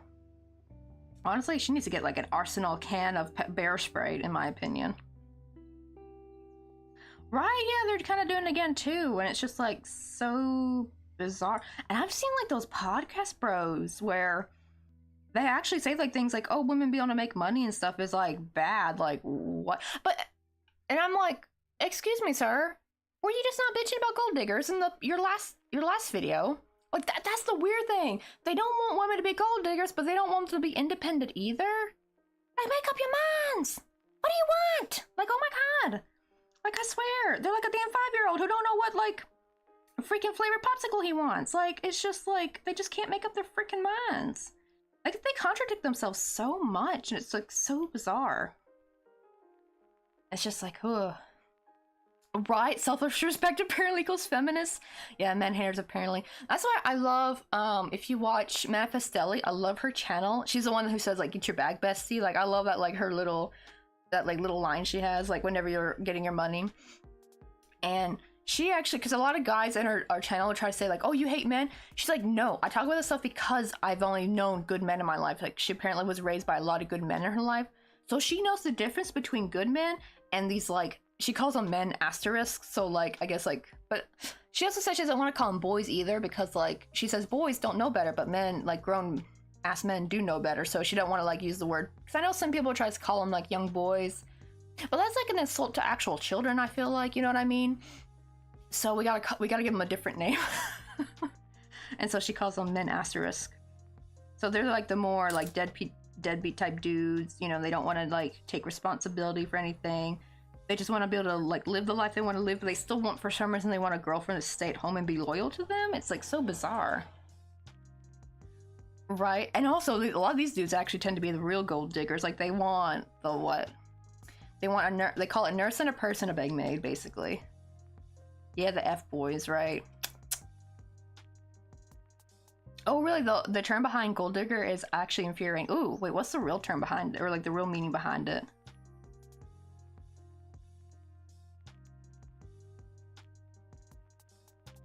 Oh, wait, true. I've seen some real crazies called feminist. Oh, do you mean like the feminazi types? 'Cause I remember those were like very big in like the 2010s. Like some were a little bit on the crazy side, which is really sad because I feel like it gave feminism such a bad, you know, a bad rep. You know, and it's like unfortunately, and I think that's why we're going backwards now in America. For some reason, these dudes think that we all think like them. It's like, no, we don't. And one of the things here in Korea, which I do feel bad for these guys about, because, you know, like they have the 2-year mandatory service, so they feel like women get the 2 years ahead, right? So, and that's true, they do get 2 years ahead of boys most of the time. But the problem is they're directing the anger at the wrong person. The women aren't the ones who made these rules. The men are. The men above you, the rich men, they are the ones who made this rule that you have to do this 2-year mandatory service. And now granted, they do want to actually they want to implement where women have to do the service, though. Because of like the whole physical limitation thing, I do think maybe have them do like, because there are some like office type jobs you can do in the military. Like one dude, one Korean guy, he actually wanted to do his military service because he grew up mostly in the States, but he was still technically a Korean citizen, and he went over so he can keep his Korean citizenship. And they actually were about to reject him, like, oh, you don't need to do your service, you have flat feet. And he's like, what? No, I really want to do something. So he had like a little office job. So there are like, you know, like administrative jobs that women can do. But the problem is too is, I think the reason why it's so bad is because we showed Mr. Coffee's leg on stream the other day. Is like, because when he did his military service, like these, you know, commanding officers, these lieutenants and stuff, like they will treat you like dog shit. Like even worse in America, like, because you, at least in America, I feel like you at least get paid. You get all these benefits. You don't get all that in Korea. I think maybe you do if you do it as a career, but not during this 2-year mandatory service. No, you're treated like absolute crap. And like he had these like cigarette burns on his leg that one of his commanding officers did for no reason. Mr. Coffee had not even done anything wrong. They do shit like this to keep you in your place. Really horrible stuff. And I'm like, they need to reform that. They need to make it more. And you know, in America too, we have like the thank you for your service. Like whenever we see people in military uniform, we think like, oh, thank you for your service, you know. It's kind of like commendable for, you know, working in the army, but here they're seen as less than, and like if they're out and about, like people think like, ew, oh, you're doing your military service, gross. And it's so weird because like they're forced to do it. So I do feel for the guys. Just I think it's a lot of misdirected anger, and we do really need to tear down the system and change it. It's like it's like you rich politicians, you want to use your public, you know, you'll use your people to defend you, right? You go around and treat them like crap. It's like, what kind of army is that going to be? You want to build a strong army of people who will defend you, then you got to treat them right. You can't be treating them like less than. It's just so stupid. Yeah, it's a lot of makeup work. Also, think of like back during the pandemic, I didn't notice this, but apparently when there's any like big natural disaster or like any kind of disaster, they use the military as free labor, and they don't get paid for it. I think they'll get paid. They do get like Mr. Coffee said he got like $70 a month. That's how little money he made, and that's just like enough to get like snacks and stuff, really. And like any like really, you have to use it to buy your basics. So you have to buy that shit yourself. All right. So the fact is that women could get compensation for being strung along. A bunch of millionaires did together start a campaign to get people hating women for treating wife as a career it literally was for them. That's true too, because like I think that's why they're getting mad, is because I guess because women are having less babies, so they're like thinking like, what are you good for if you're not having kids and you're not doing this and you don't get to do the military service? Because that was why the women weren't put in, is because they have kids. But now that people are having less kids, it's like they see it as like women, I guess, getting a pass now. Like back then there was like no way to prevent women having kids because there was no birth control, so it just was kind of inevitable. But now we know we can kind of control, we can like family plan and stuff. And some women are just opting out of like not getting married or having kids, and they're getting ahead in their careers. And a lot of Korean guys are feeling like left out. Like, hey, I have to do this crappy service where I'm treated like shit. And there was even a man, like a military guy doing his service, who died the other day because his commanding officer, which ironically was a woman too, she made him do some kind of punishment, like some endurance punishment.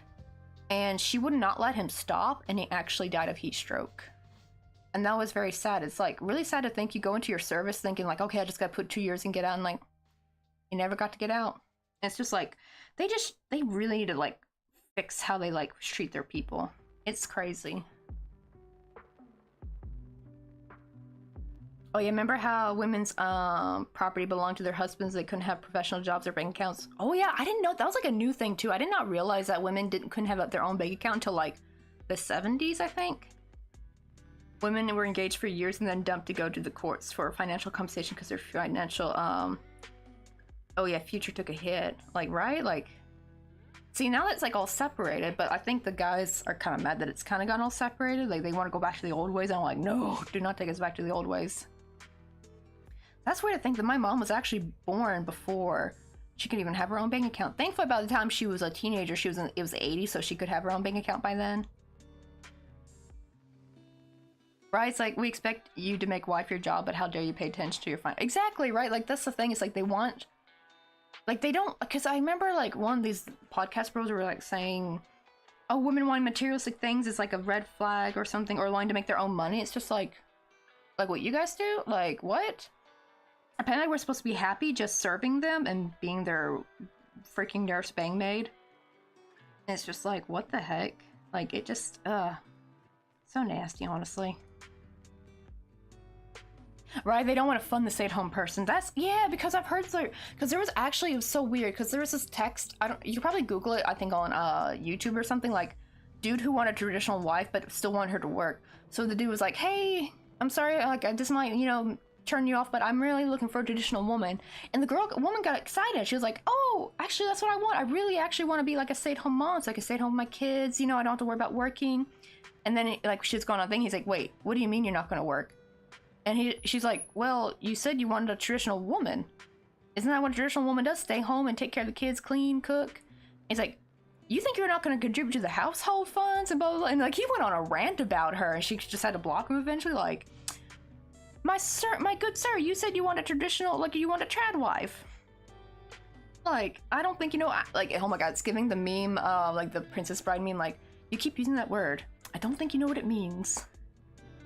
Like, oh, my great grandmother ran a hotel. My grandmother was a teacher, and then a farmer's wife, and my mother was a lawyer.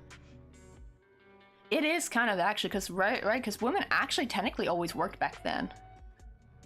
And also, I think you also had more familiar help with the kids. It's like you had like more intergenerational households. It's really more of a new phenomenon, right? Apparently, the trad wife is like post-war propaganda, I think. And it's kind of sad too, because right before that, a lot of women were getting into the workforce again. You know, like doing the war machinery, like helping build planes and stuff, and tanks. And then, like, as soon as the men came home, they're like, okay, get back in the house, get back in the kitchen.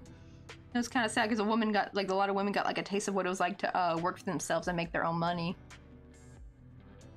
Before they change that in the military, they'll have to remove corporal punishment in schools. Watching videos of kids being forced into weird positions and hold their being caned is eye-opening. Wait, I think they got rid of that. That's been gone for a while. Granted, you will still see it in a lot of like older Korean movies. But yeah, they actually got rid of that, thankfully. Both sakes, that was my husband's era though. That was my husband's time growing up. And actually, I think that's why a lot of people aren't having kids, at least specifically in Korea. A lot of these kids are like my husband's age, right? Like mid to late, like mid 30s, right? And they grew up in the time where you were forced to study so much and, you know, get, you know, like freaking caned and crap and whipped if you didn't like study hard enough.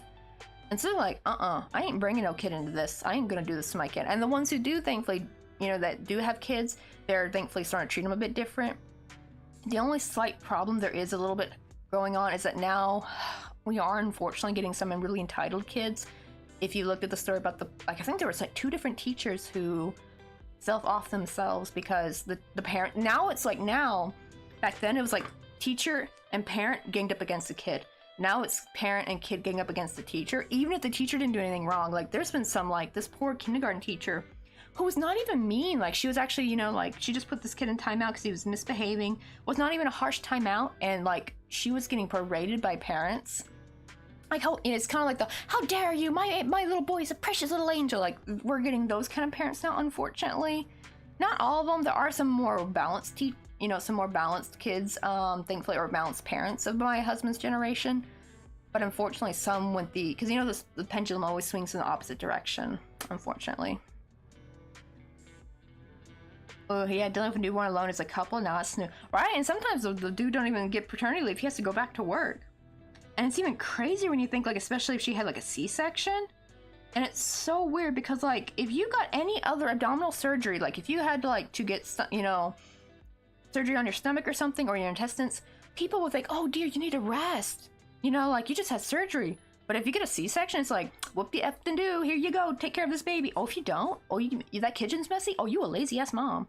Like, that, like, the attitude is so wild. Like, she just had, like, severe abdominal, like, serious abdominal surgery. Like, where did this, like, blasé attitude come from?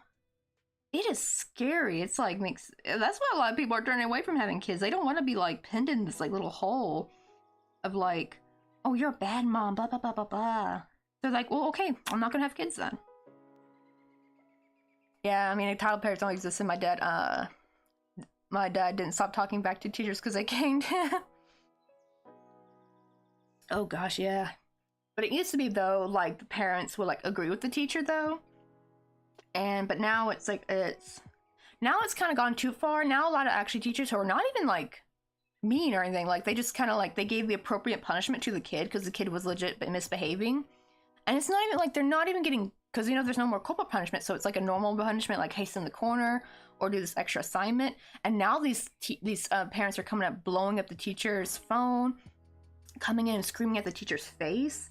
And it's like, these teachers don't deserve it. So I think what it is, unfortunately, for these parents is that I think it's a lot of pent-up trauma and rage from what the shit they had to put up with. Because back then, they would get punished for any little slight. Like, if they, you know, like, maybe they made too much noise moving their seat, they could get, you know, slapped by the teacher. Like, it was very strict back then. Probably even more strict before my husband's time. Like, his parents' time, it was very strict. So it was just like, eesh, you know? So I think the parents from my husband's generation and a little bit before that, yeah, I think what it is they're kind of they're releasing the anger on the wrong person. They kind of see the teacher as the enemy, in a sense. And it's like this like whole generational trauma. We gotta like end these generational curses, man. So I kind of try to see where like, both sides are coming from. It's like always like the wrong person's getting the anger misdirected at them, unfortunately. Oh, that's nice. So my mama had a C-section. Grandma came to help for months. See, this is why I don't want to have kids until me and Mr. Coffee go to... And Mr. Coffee agrees too. He's like, nah, I don't want to have kids here. Because he knows his mom will be a pain in my ass. He's already kind of bugging his brother.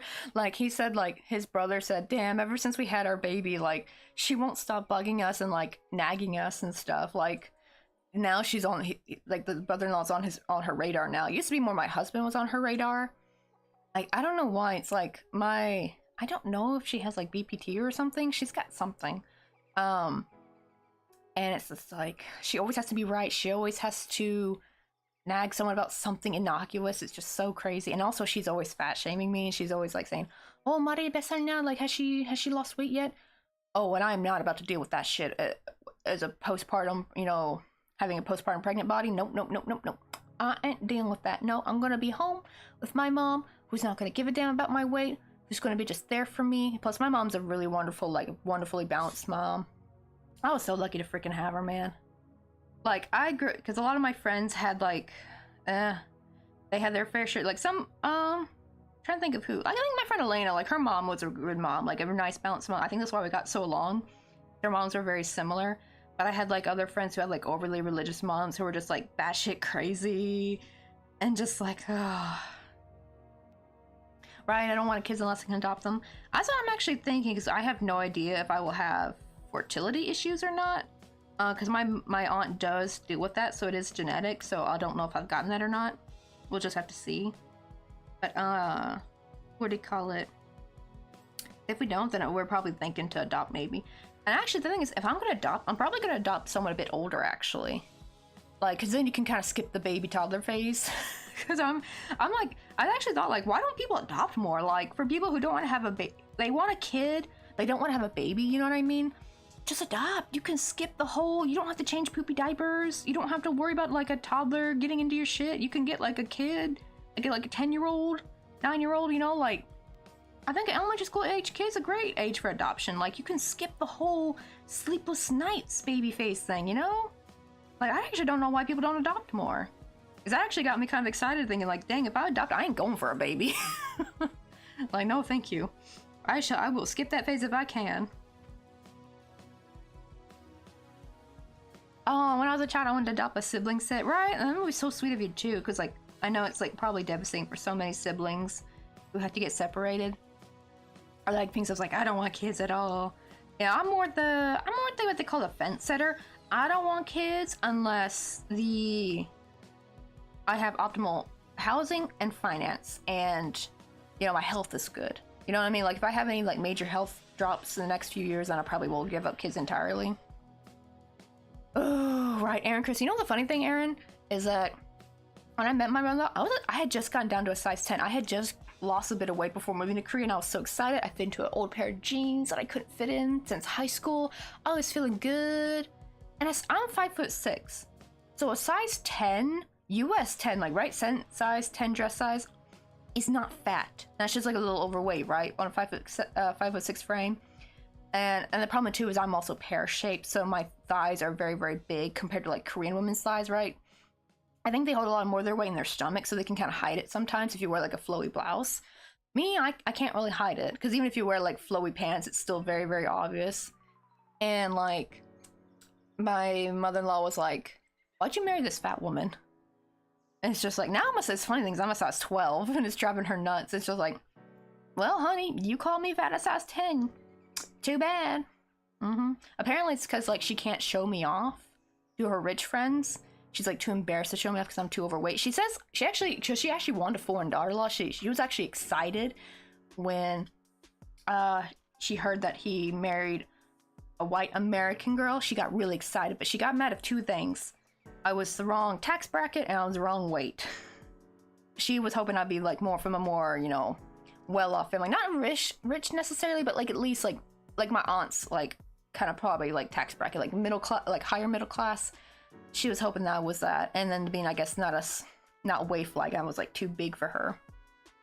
It's like, well, honey, what you gonna do? I think it infuriates her that I don't care too. Like, because I think in Korea you're supposed to feel shame. I think when you get scolded, and it kind of even my husband said it actually. He told me it kind of irks her that you don't seem affected when she scolds you, and that's actually why turns out that's why she wanted me to learn Korean. She thought I just didn't understand her when she was talking shit about me. It's like, sure, yeah, I didn't understand every word, but I mean, I understand besar, like fat loss. I understand 뚱땡이, which means fat. I understand those words, so I knew you were talking shit about me. I just don't give a damn, hun. I'm like, sorry. You're, what was the Lord of the Rings mean? You have no power here, kind of thing. Yeah, seeing how sensible my parents were with my brother's kids makes me feel a lot better about adopting my own someday. Oh, when I was a child, I wanted to, I already did the one adopt a child sibling set. Yo, what's up, Entropy? How you doing? And see, I don't know why, but I kind of want to low-key change my name to username Miss Woman Adjacent. I don't know, it sounds too matronly or not. Options. Is it supposed to be adjacent? Hope I read that right. I still think it sounds fine. Let's see. Maybe leave some like the capitalization, that way it's like easier to read, because when everything's like all lowercase, it's kind of hard to read a little bit. Also, speaking of adoption, my brain was shocked when I realized that technically an 18-year-old can adopt a 17-year-old. Oh my god, really? I mean, to kind of be fair, that probably was put in place for kids who come from like not necessarily a bad home, because you can have a wonderful home, but like maybe your parents both die in a horrible accident or get sick and die, and maybe the oldest sibling could adopt the younger sibling. So I think that's probably what it was in place for an older sibling to adopt a younger one. But that is kind of crazy. Just imagine like an 18-year-old gets born, like, you know, I'm gonna go and adopt a 17-year-old. We could be besties. Like, that'd be crazy. Oh yeah, my dad said his sibs got broken up, and that's what they did back then. Thought it made them more adoptable. Oh, that sucks. By breaking them up. Yeah, I guess because when people come for a kid, they just want one. Especially if it's, I can kind of get it, because like if it's your first time adopting, you don't know what it's gonna be like, so you're just like, okay, let's just try with one kid. But it does suck though to break up siblings though. But I think there are some people who'd be totally willing to get like sibling pairs, you know? Because there's some people who really wanted big families, but you know, unfortunately maybe because of infertility or something they couldn't. Let's see. Oh, this is the default in New Zealand. But I've heard of an older sibling doing it. Yeah, I think that's what it was for. I think it's, yeah, because I heard a lot of like a lot of Reddit stories where like the older sibling didn't know if they could legally adopt their younger siblings or not, and then they find out that they actually can, because they were too scared to go to adopt. Because of the heat. Oh yeah, you can leave it open. Too hot there. Plus, I could probably smell the kamjatang. Hi, I'm making boneless 감자탕. Oh yeah, boneless. It'll be much easier to eat.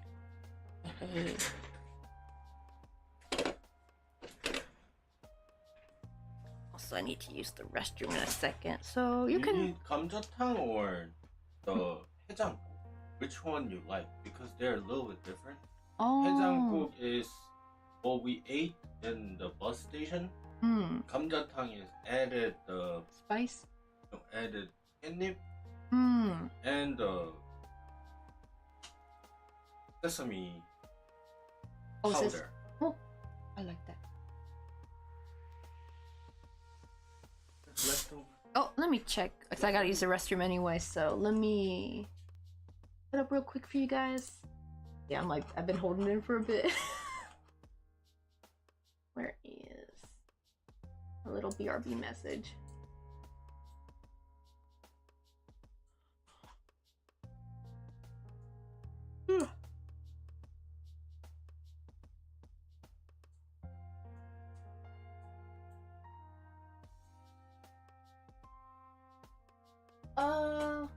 Oh wait, there's some in this upper one. Do you see the by pasta?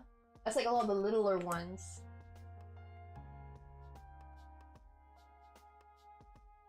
Let's see. Oh, it wasn't really put much in place as much. Nobody ever wrote a law against it. Older sibling.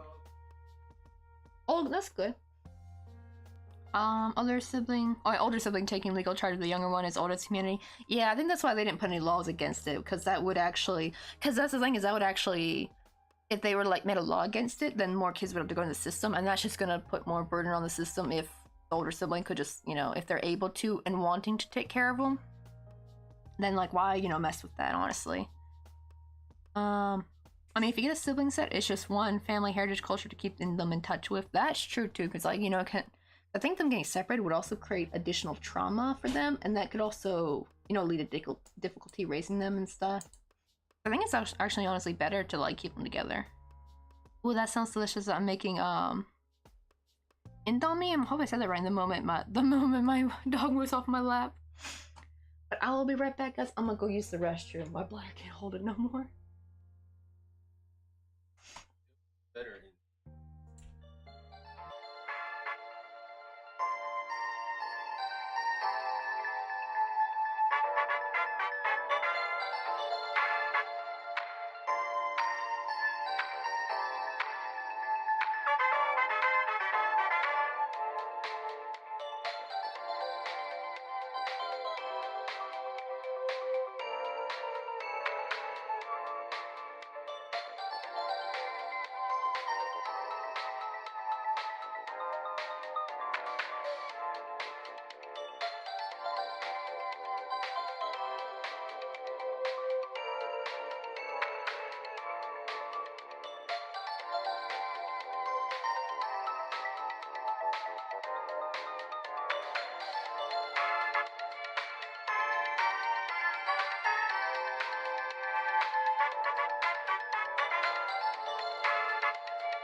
Alrighty, I'm back. Sorry that took a little bit longer. Mr. Coffee was having me taste test our little kamjatang. Oh, your dad was looking for your auntie for the rest of his life. I'm gonna guess that means he unfortunately never found her.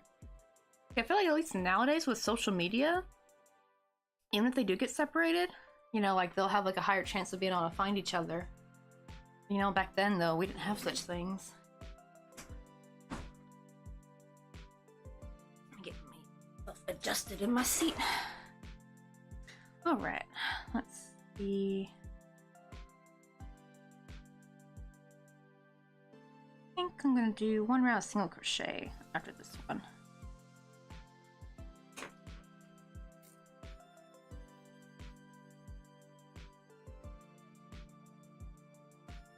Oh no, really?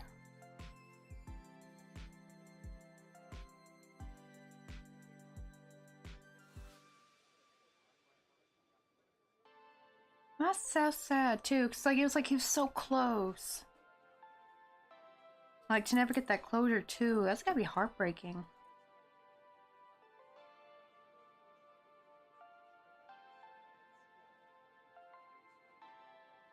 Well, that's good that you guys were able to make a connection with your kids. Right now you got some extra family members you guys can see on the holidays and get to chat with. Really get you going. Yo, what's up, Bear? How you doing? When you feel you're slowing, Why do you shout at me quick? run away, and a smile and have a nice day. Nice day.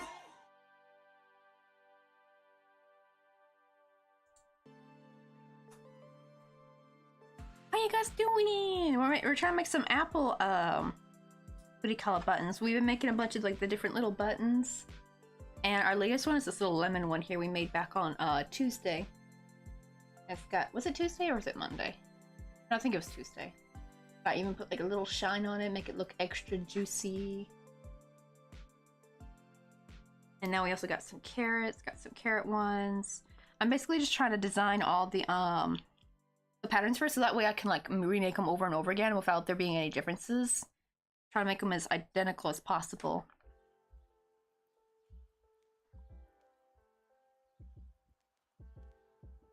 It looks like we're about to get some more water Pokemon. What's up, Zero Scopes? How you doing? Also, welcome in, Electric. How you guys doing? We're trying to attempt to make an apple one. I've actually tried making a couple apple ones before, but they didn't really turn out quite right. And partially was because I didn't really like this green. It's like a little bit dark. It's not bad for this apple. Like, it's very classic, like school, you know. But I feel like it looked too dark, and I finally found this green, and I feel like this brightens it up a lot more. The kettle has boiled, BRB. Oh, you crochet too? What kind of things you like to crochet? Do you also do amigurumi or make wearables? I'm so envious of people who can make clothing. Like, I try to. I think if I follow a pattern, I could, and especially if I do it slowly. Because any big things, my carpal tunnel starts coming back. That's why I stick with the tiny crochet. Like, it seems like I can kind of crochet over and over, and it doesn't really bug my wrists like it does when I try to do bigger projects. So unfortunately, things like blankets and stuff are like out of the question. But maybe a granny square cardigan, like that's something that can work slowly over time. I just gotta have the yarn for it though, because all my yarn's chopped up when I moved here just to be able to get it to fit. Because I mean, I was already doing the tiny crochet, because I split my yarn, so I just chopped it all up to make it easier. Because I always chop it up first in like little bits like this to make it like easier to split.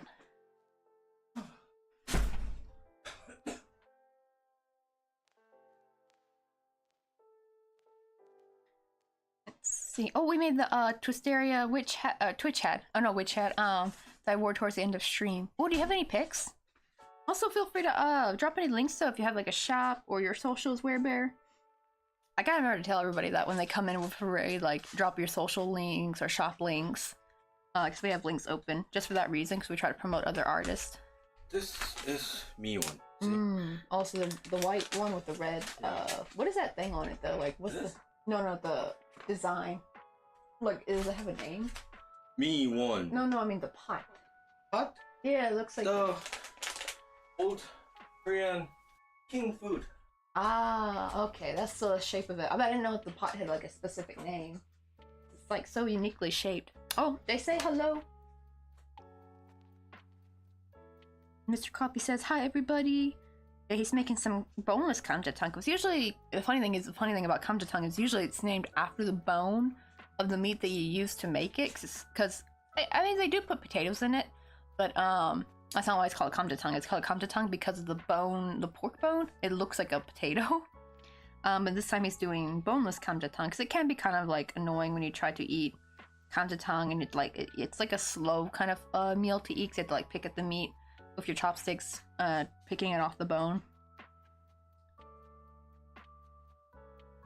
Let's see. Oh, I crocheted a bucket hat with pocket patches on the main hat. Ooh, speaking of bucket hat, we have our little Dallas the Derpy Duck. He's like the only thing I've actually made with a bucket hat. I probably should start making some more. But I'm kind of like that bucket hats are making a trend again. I remember they were really popular in the 90s and early 2000s. But they kind of just went out of trend. But now with crochet back, bucket hats are like the rage again. It's so cute.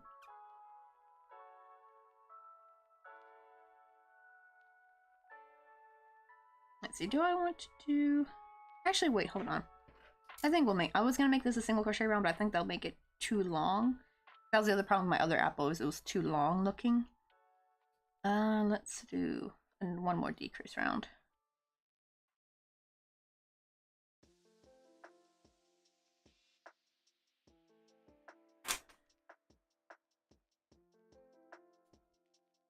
And then I think we can finish it off.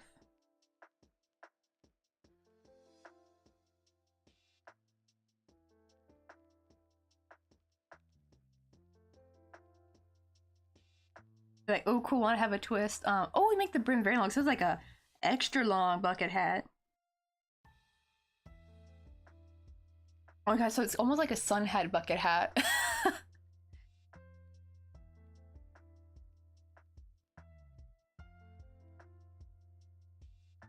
I want to make my, like, I don't really garden, but like maybe one day I will when me and Mr. Coffee have a house.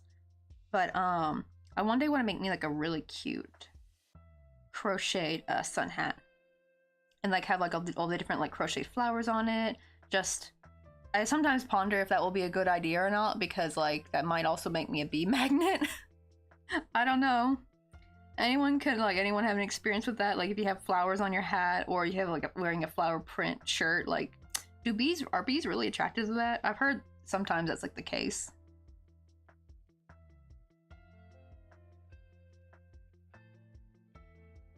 Oh, and I tested it, I can't really see anything. I need to starch it maybe. Oh man, that would take a lot of starch though.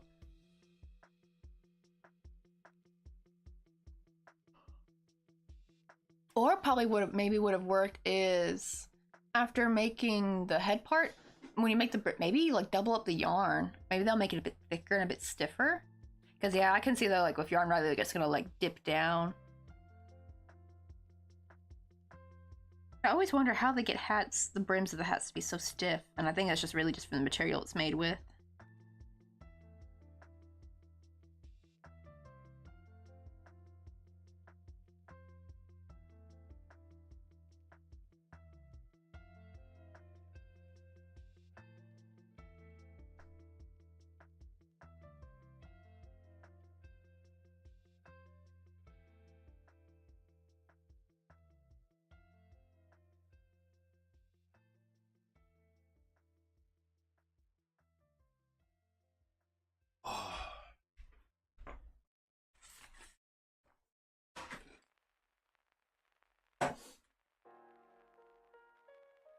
Okay, they like the sweet smells. They should move after it relays on that they can't fertilize you.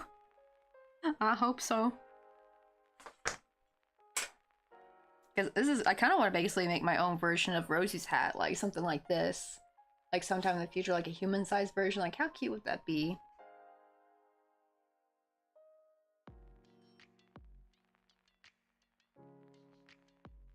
Ooh, let's go check this out real quick. And Zero goes, oh, have a good lurk, have a good night, because I remember where Brett was telling you to get some sleep. I left my ears.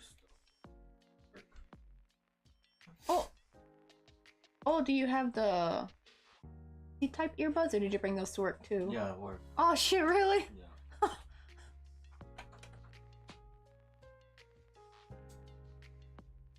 Oh yeah! This is so cute though. Also, I love these earrings, by the way. Look how cute those are. These are so cute though. I know, whenever I get some bigger, I need to get myself into making some hats. I have a really cute orange hat, like my husband got for me from Jeju. A lot of people assume I crocheted. It's like, no, I didn't. Oh wait, before electric though, maybe you can do, because I just realized that the hat I have is crocheted. It's just crochet with regular yarn, not like extra thick or stiff yarn. But I noticed there was some wire at the edge of the brim, so I think they get like flexible gardening wire. Like I got some. What did I do with it? Ah shoot, I think I changed it, but like something like this, except for the wire I think it was a lot thicker than this. This is just the jewelry wire, but like thicker gardening wire you would get like at like, you know, at the Dollar Tree or something. And they crocheted around that, and that way the brim was able to stay kind of you know, kind of straight, and you could kind of also shape it a little bit, like it has some flexibility to it. That might be like something you can kind of work, because I feel like starching it might take a lot of starch, and I don't know how well that would work. But yeah, I'm wondering if that's how they got it, because it's just made with regular worsted weight. My little orange hat is really cute. It's got like those like little leaf top bits, like, you know, like the little leaf people, the little sprout. It's just an orange hat with a little sprout at the top. But I wear it we usually with my little sunflower earrings, because that's more like what I make. I make like more like jewelry and stuff.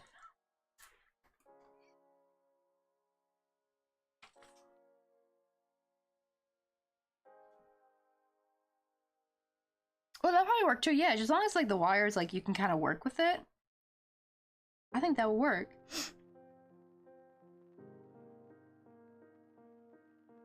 All of you wear glasses, even just for fashion. Making the chains, like glass chains, is probably the easiest wearable thing you can make. True. I've actually seen some really cute vine ones, like with the leaves. I kind of want to make that with, like, they have like little tiny leaves and daisy flowers. Like I'm thinking like I should probably make me something like that.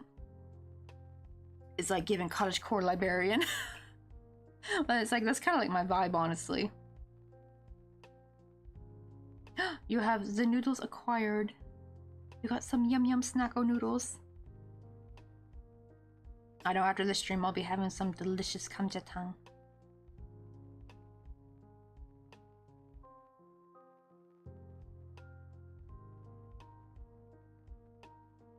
Actually, this might be a bit too much stuffing. Let me take some of it out.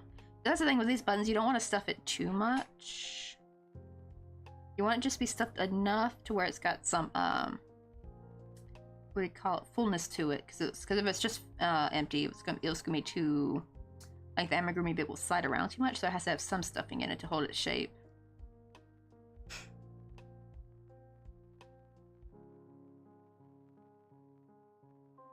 Oh, I didn't think about autumn leaves.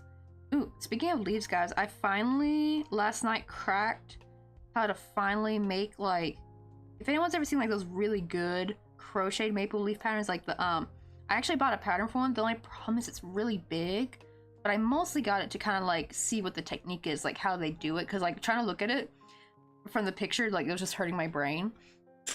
And I finally made one, though I did it in just regular green, but look at that.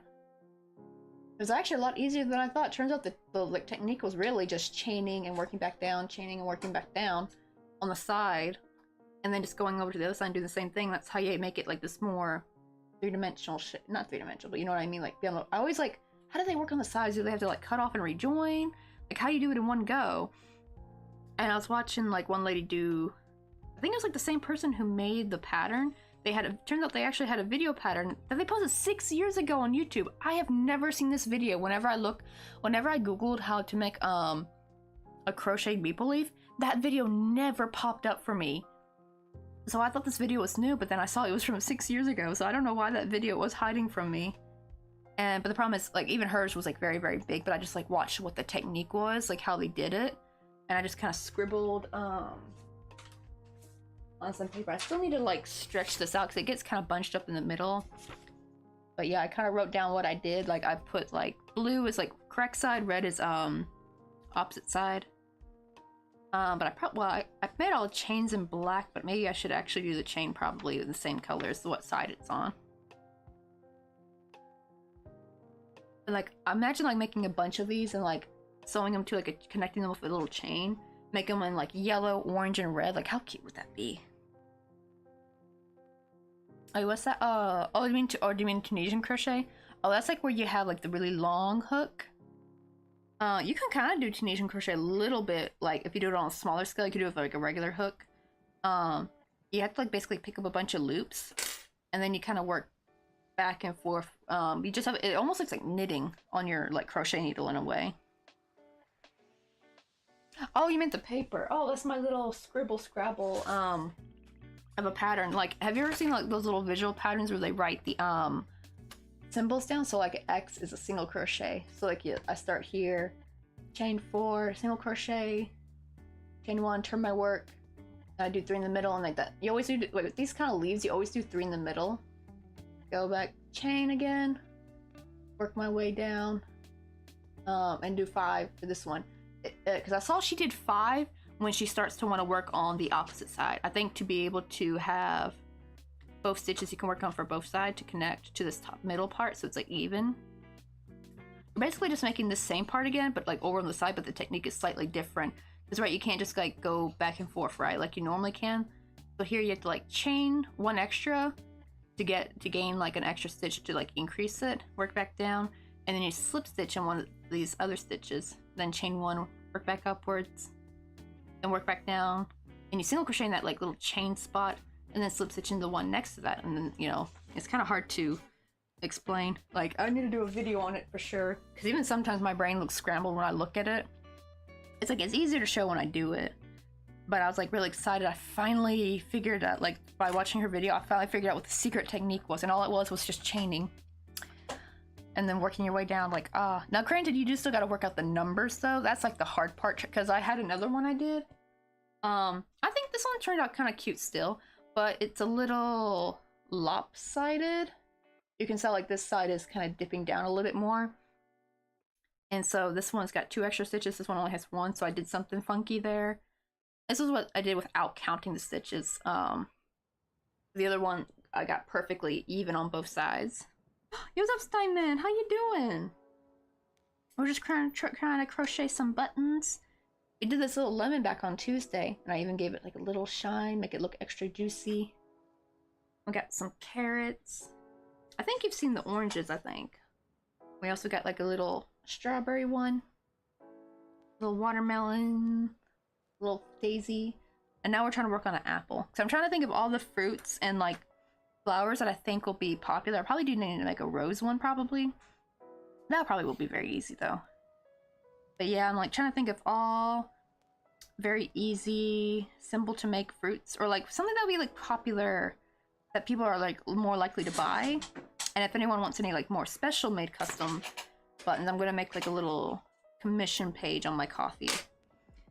So I don't want to make too much of something that maybe no one's gonna really buy. You know what I mean? So it's like, I think there'll be, but I still want to be able to make some unique ones. That's the whole point, is that you're making like, you know, buttons you can't get anywhere else, basically. Oh, got great news in terms of oh, apartment renovations. Let's go. I always love seeing a good apartment renovation or a home renovation. It's just so satisfying. Let's see. Oh, I do the loom knitting, but I don't do patterns. Oh yeah, I guess it is kind of like lace making. Yeah, I think that's why my brain still, because like my brain thinks really well in the 3-dimensional way. Whenever I do amigurumi, I have no problem experimenting.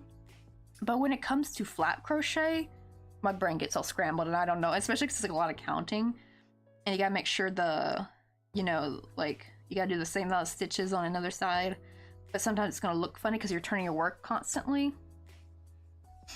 Oh no worries, pink stuff. Getting some dinner ready.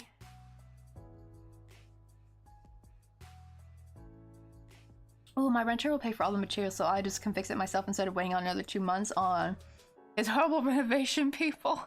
Oh my god, it's like a thing. So he actually tried to hire some people and they're doing like a crap job, so you're like, nah, step aside, I'ma do it. Right, like sometimes when you want something done, sometimes you just gotta be the one to do it, unfortunately. Okay, I'm gonna sew this up. That looks pretty good because I don't want this to be too big.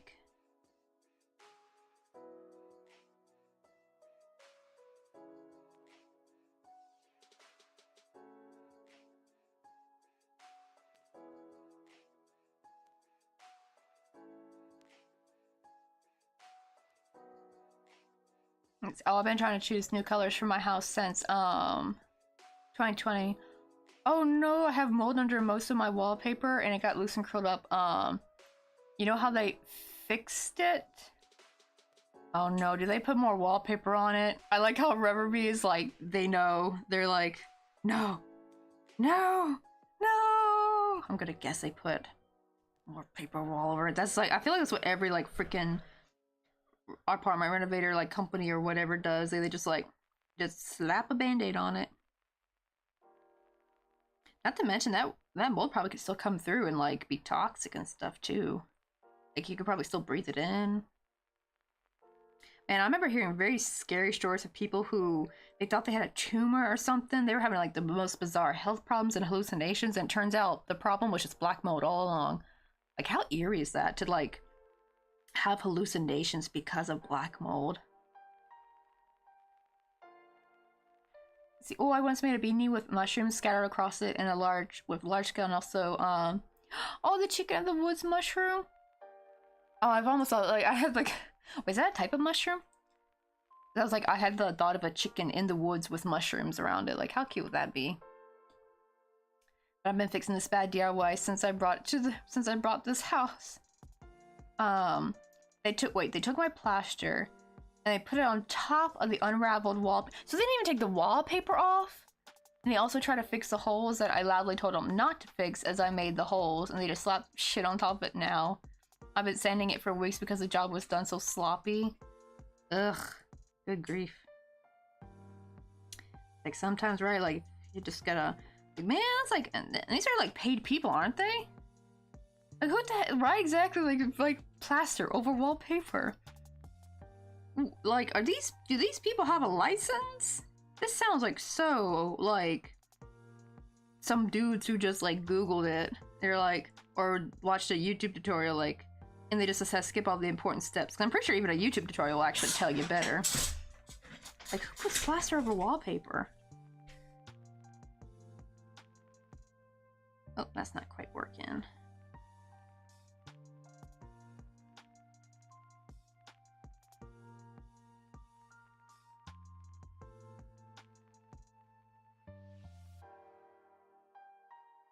Oh, my avatar is so small and cute. Oh yeah, I kind of shrunk the avatars because like I used to have them much bigger, but with all the new graphics, they were kind of overtaking. Like when they would walk by, they would cover a lot of space. So I thought it'd look cuter if I make them more down to scale.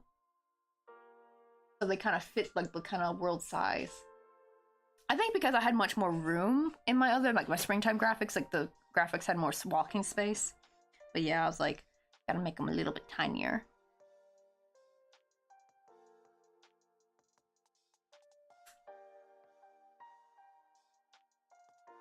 Everybody like do the stinking job properly.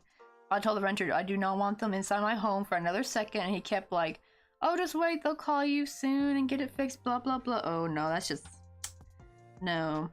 Are these people that the renter knows? They gotta be, I bet they're family or something, And I bet the fan was like, hey, but we could probably fix that for cheap. Blah, blah, blah. And it's like, it's one thing if they were like, because like my sister's fiance, like his family are carpenters, so they actually know what to do.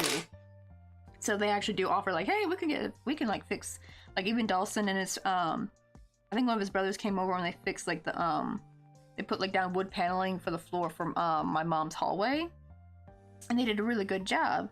But that's because they come from a family of carpenters, so they know what they're doing. But this is like, sounds like a bunch of hooligans who don't know what the hell they're doing. To like sue them, but I'm not in the US. Oh, yeah, I feel like, yeah, I keep forgetting that sometimes like being able to sue someone is like, I mean, I know there's other countries you can sue other people, but it's like a very US thing apparently, like, that we're known for, is being able to sue people. But honestly, this is like a suable offense in my opinion. Like, they're ruining your house. Someone from his mother's church is my guess. Oh gosh. Yeah, they're like, sure, we could do what we can. All we just need is to pray and have the Lord bless us. We'll be able to get that fixed for ya. Like, no, it's gonna take actual skill, honey bun. Like, oh really? Renters laws are very different here, unfortunately. Oh, that's right, in Scandinavia. Which is very weird, because I actually, well, I'm guessing, or I guess they're more pro-tenant, I'm guessing. I always actually hear about, like, laws in Scandinavia are always actually a lot better, more progressive.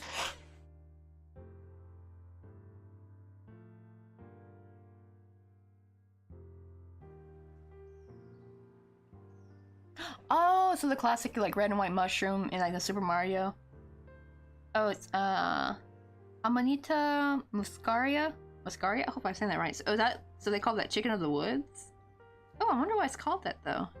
Does it taste like chicken when you eat them? I actually didn't think that'd be an actual mushroom you could eat in real life. Like, I knew they existed, I've seen pictures of them, but I didn't know if they were, like, one of the poisonous ones. That'd be funny, though, if you can't eat it, and they called it chicken of the woods. Like, it kind of, like, the name kind of implies it's, like, probably, like, an edible mushroom. That'd be hilarious if it's not. Oh, really? There's no suing?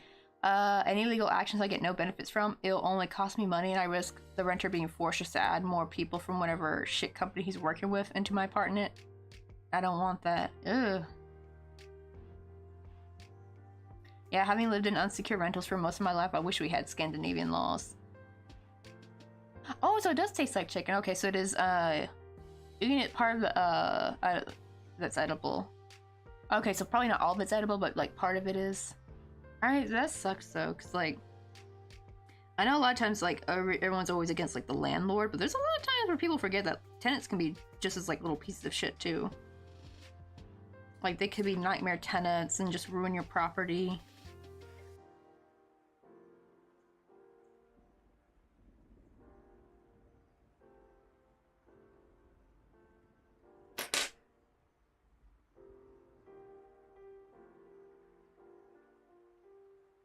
Okay, here's what it's looking like so far. I've got like a little dip in the middle.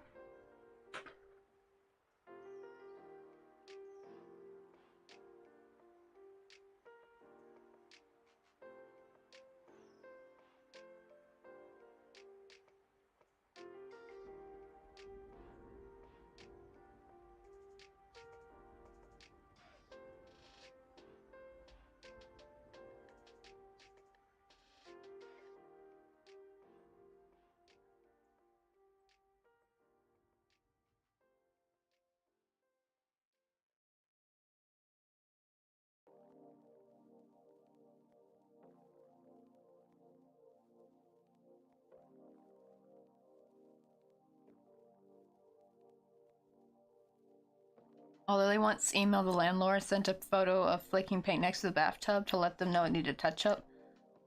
A year later, my email had photos of the rotting old plywood, and I'm guessing they just ignored it and did nothing. Like when me and Mr. Coffee lived in San Francisco, remember like when the ceiling freaking, like we have PTSD from that. Like the people above us, their kitchen pipe burst or something, was leaking. and then it just like leaks through the ceiling, and it kind of burst through, and all this water came through, and it would constantly leak every single time they used their kitchen sink. And the landlord people, they didn't do anything for 3 weeks. 3 effing weeks we lived like that. We had to push everything to the corner and most stuff into the closet to keep it safe from like the wet area. And because they left it like that, the wooden floors got so warped. And the sad thing is, actually, it was a newly renovated unit, and they had to re-renovate it again because they took so damn long to send somebody. And we had to like take almost legal action just to get them to do something. Like, what was it we went to, Jung? The place we were gonna go to, some kind of like tenants' right thingy, to where if they didn't fix it, they would actually sue the place. We should have just honestly gone with it, but they're like, no, we will send it someone, and they finally sent someone to fix it. And then they booted us out of our own damn unit to go live in a different unit. And it's like, because when they fix up our old unit, they're like, oh, this is kind of too nice. Can you guys stay in one of the older units? Now, the only thing is we did take the other unit because it was a lot bigger, but it did have a catch because it wasn't renovated, so it had a lot of mice and crap. I'm actually starting to think maybe we should have stayed with the old unit, because at least it was newly renovated after grab that. some coffee? You want to go get some coffee with me? Oh, who is it? Also, Electric, thank you so much for the follow. Oh, my favorite mushroom is penny bun mushroom and cauliflower mushroom. Also, cauliflower mushroom tastes like noodles. Well, that's a new one for me.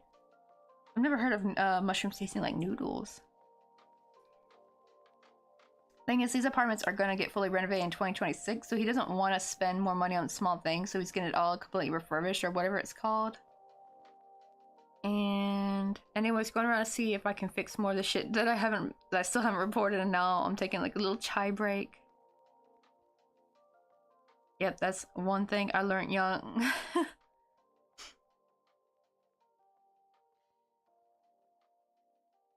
Of the country now, mice are given in winter. That's true. The only problem is owning an apartment, though. It sucks because they kept we couldn't have food even in our pantry or anything. We had to like box it all up in plastic tubs, and even then they would try to like still bite through it. They even got into some of my yarn. I had to throw some of my yarn away because like a mouse somehow got in there. They were really cute though. The only trap we got was like a catch and release kind of trap, because I didn't have the heart to get like the sticky traps or anything like that. Because they were really cute. We even one time caught like a little mama and baby mouse. They were so adorable. And what do you call it? We would go out into like the alleyway and release them. I wonder how many of them actually just came back in our unit, honestly. I know, and it was one of the expensive ones too. It was one of my good ones, my corn dog yarn, I call it. Because I don't have much of that yarn. Should have gotten some more. But thankfully now I found out the Korean brand of milk kind of like sells like a very similar color, which I'm so happy, because like the Chinese brand milk cotton does not have that color, unfortunately. They don't really have a lot of browns. They have like two, like a dark brown and a darker brown, like a really dark brown, and then they have tan and some like light cream color, and that's about it. They don't really have a good medium brown. And so I was really happy that that brand did, because like I didn't want to keep using my 100% cotton because it's kind of iffy to work with. But yeah, back then that's what I would make corn dogs with.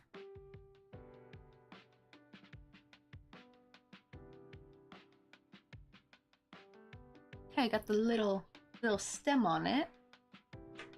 I'm actually starting to think maybe I should have added like one round of single crochet.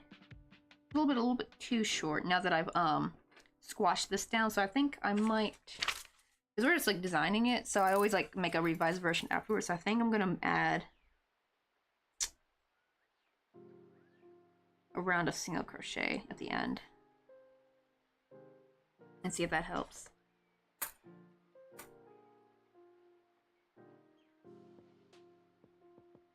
Ooh, Simon, we have small rats. It's so cruel, right? Yeah, because also like our neighbors, they had some pet rats that they got loose into our yard, and I didn't realize how big rats could get, especially pet rats. I honestly thought they were ferrets at first, because like I just see something poking from the monkey grass in our backyard. I'm like, what's that? And then they just like come scurrying up to us. But we got to kind of keep hold of them until their owner called looking for them. Like both of them, like they had two of them. They both got into our backyard. They were so cute then. They were so sweet too. The sad part is I didn't realize how little they lived though. I think they live like what, like only 2 years, I think. Which, man, that'll be kind of hard on me. I'll be have to get a new rat every year Because I'm like, I'll know like the next year one of them will sadly pass away. Right, they are evil. I used to have pet rat, so couldn't possibly use the snap trap, so I had to use the poison. Well, I never had mice, but my parents placed an old stone fence that was built in the medieval times, so I had a lot of nests.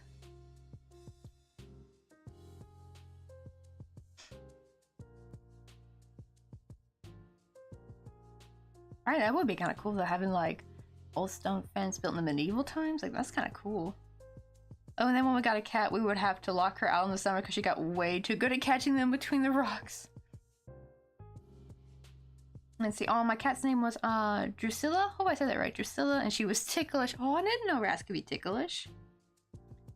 Let's see. 2 years in captivity. Oh, a lot less in the wild. Isn't that crazy? And that 2 years is from them living in the high life, like, you know, having good nourishment from the humans, living without stress. Dang. Maybe we can grab some coffee? You want to go get some coffee with me? Oh, who's that we got? Orange Soul Arts, welcome on in. And thank you so much for a follow. We're just making some little apple. I'm more like designing an apple button. And I think probably for this one I might add one more row of single crochet. It's a little bit shorter than I thought. Still pretty cute though. But we're just kind of still like in the design phase. We're just now making the little leaf for it. Oh, I like how Pink Stuff's like, oh god, I can't remember drinking water today. Ooh, speaking of water, let me get a quick sip in.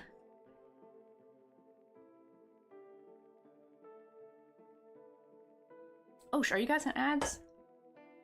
Oh, okie dokie, I'll put a pin in the comment. Or I'll put a pin in the conversation, not the comment.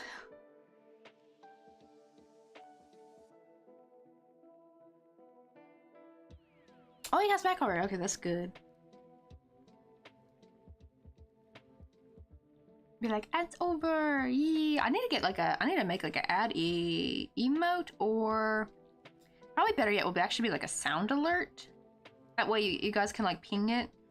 And I'll probably have to make it like a certain amount per stream, so that way no one can like spam it indefinitely. Because I was like, oh, that would be very bad if it's like, because like I've seen some people make some like ad alert thingies with their Twitch redeems. And it's usually like just one channel point. But I can also see someone coming in and spamming that, so I'm gotta think of it carefully. Coffee, I need coffee, but I'm out of noodles. Actually, surprisingly, today we didn't even have coffee. I'm actually drinking a matcha latte. Today is just one of those days I'm gonna need some caffeine. I mean, the coffee gives me caffeine, but like I feel like I get more, like with like a more focused like hot caffeine high from matcha.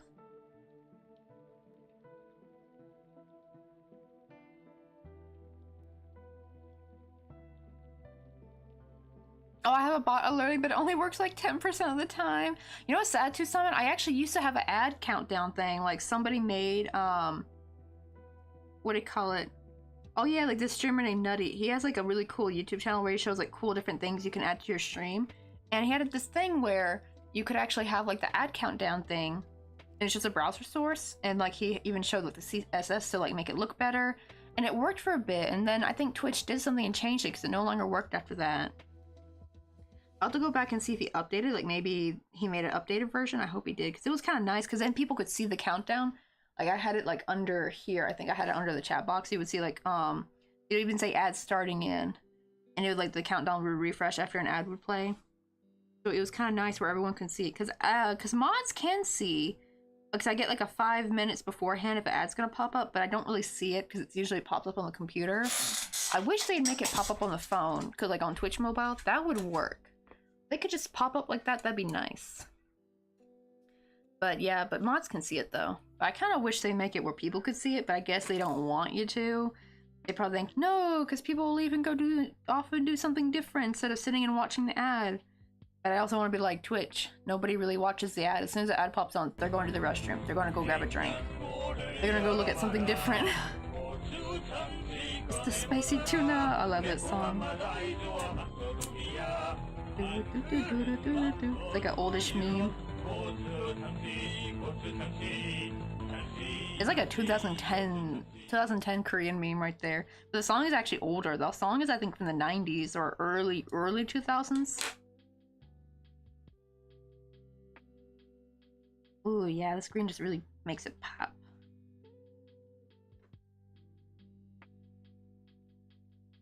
Oh yeah, Damakuna, how you doing? I've been feeling very sleepy this whole day. Is this normal? I feel you. I didn't get too good sleep last night because my body woke up about like 4 and I had to use the restroom, and then for some reason afterwards I couldn't go back to sleep for like almost until like 7, and then I would just wake up feeling even more tired. It's just like I feel like I don't know, does melatonin work for like smaller bits? Because I know, like, I was like, I have some sleeping pills, but a sleeping pill would not have worked for that because then it would like, I would have made me too sleepy for too long.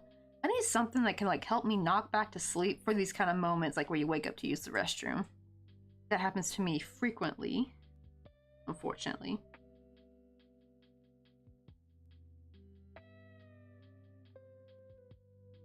Oh, the tune is familiar. You may have seen it somewhere. I like how Pink was like, that was worth it. My favorite is this. I mean, I love the spicy tuna, but I also love kimchi slap. That's one of my favorite ones.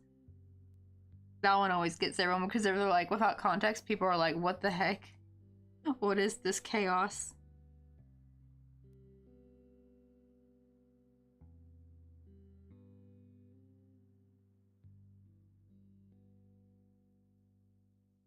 Oh, I want to learn to read Korean letters. They're so cool looking. Actually, it's one of the easier.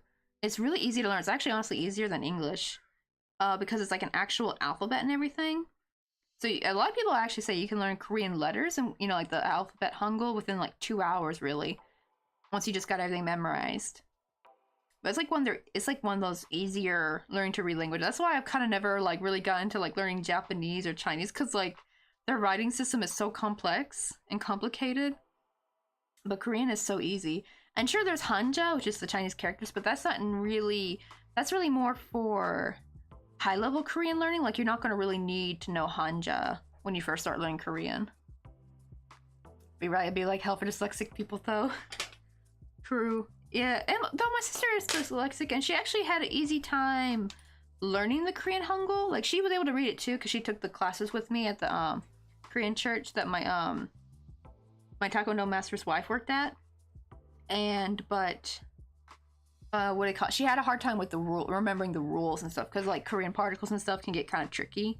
But as far as like Hangul went, though, it was very simple. Like, you just learn, like, they have like their own consonants and vowels, and you just like learn to pair it up. And it's not too many rules, and it's pretty easy. I feel like with English, we actually have a lot more complex, like, you know, like words you think how they should sound, but they sound completely different.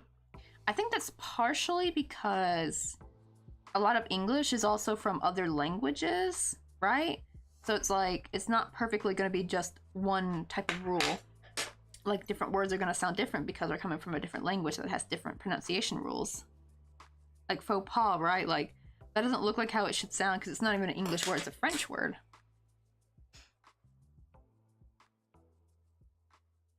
Let me do one last, get rid of any fuzzies real quick.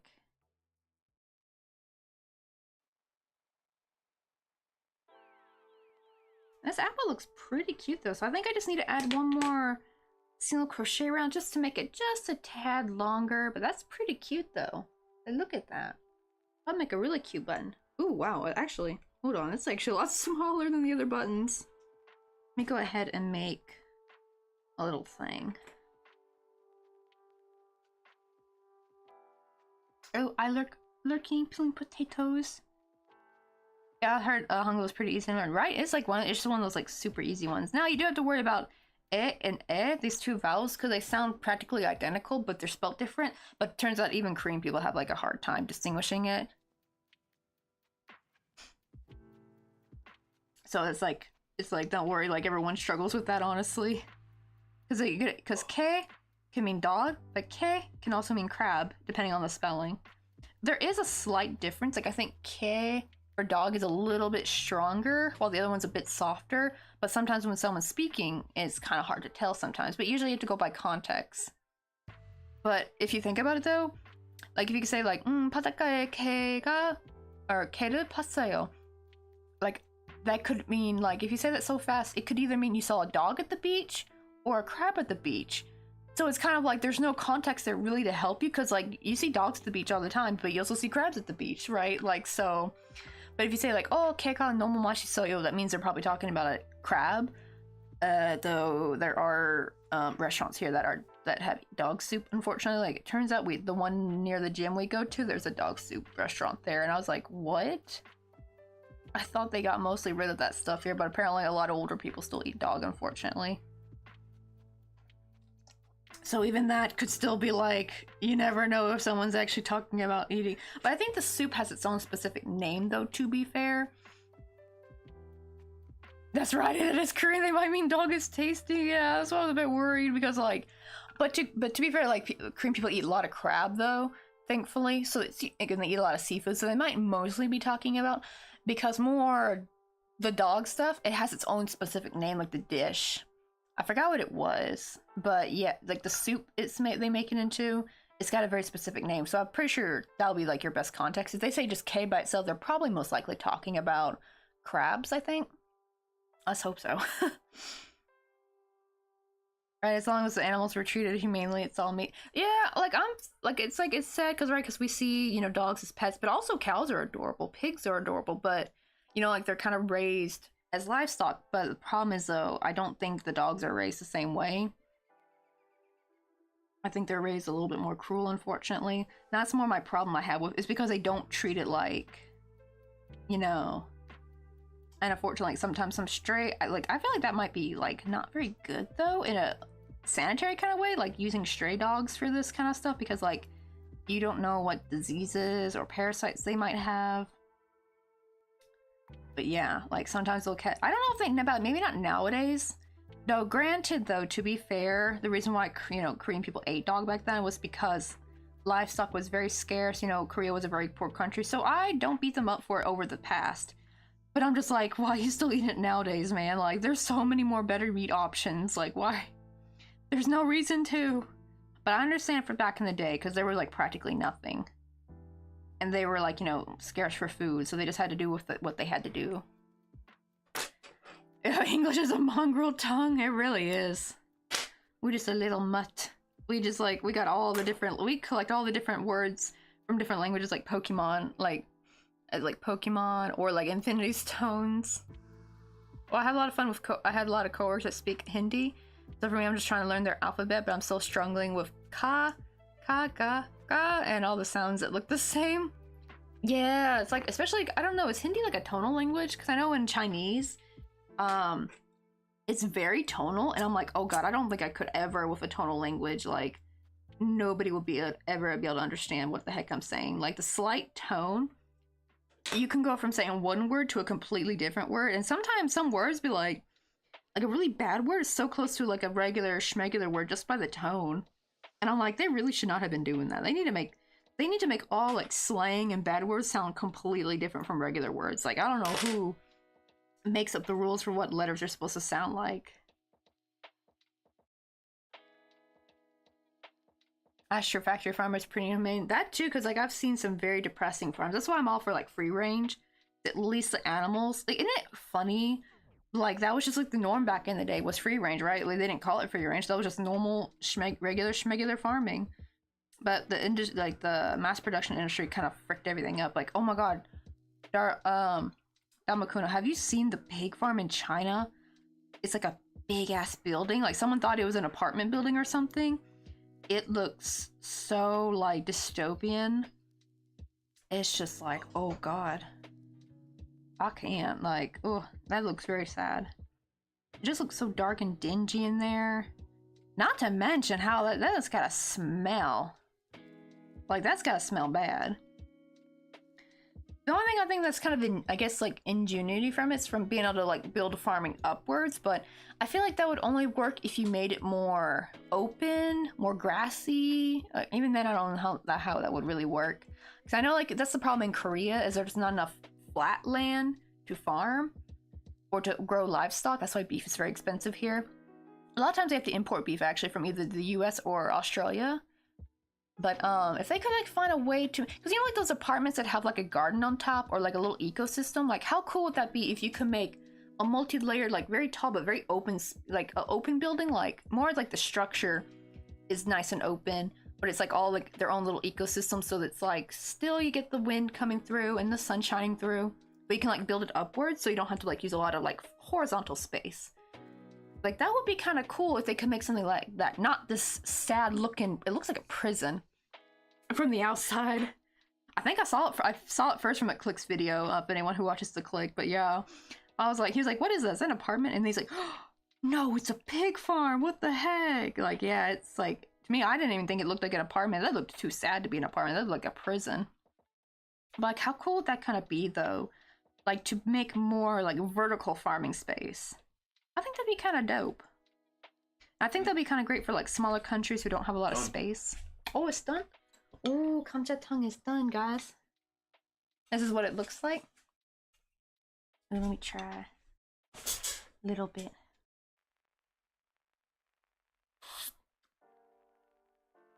Oh, it's so good. Always, oh, Mr. Coffee makes perfect kamjatang.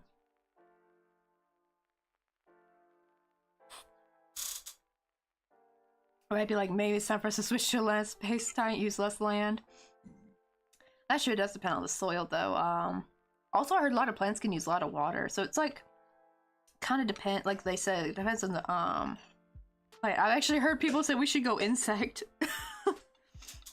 I mean, hey, if we can make insects taste good, like into a hamburger, like I won't be complaining as long as I'm not gonna get sick from it and it doesn't taste weird. I don't care. But if it tastes weird, I might have a problem. Alright, and they're so easy to breed. Like they grow so quickly. And if they're like farmed, like if they're like bred in like a clean environment, then they're not gonna be nasty. We only see them as nasty because like they're around like flies and stuff, right? Because they're around nasty things. But if they're bred in a sterile environment, they're gonna be clean. So honestly, probably it's not a bad thing. Make cricket hamburgers or something.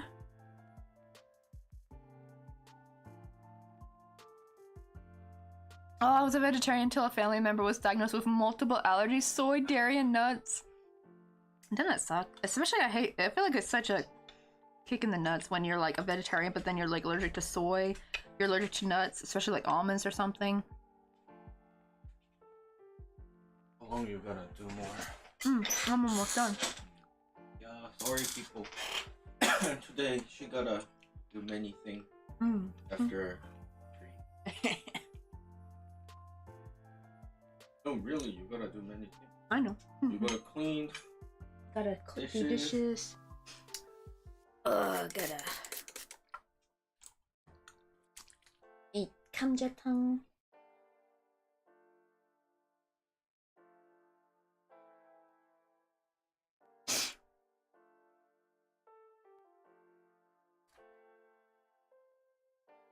Let's see. Oh, there's lots of plant-based protein sources like gone.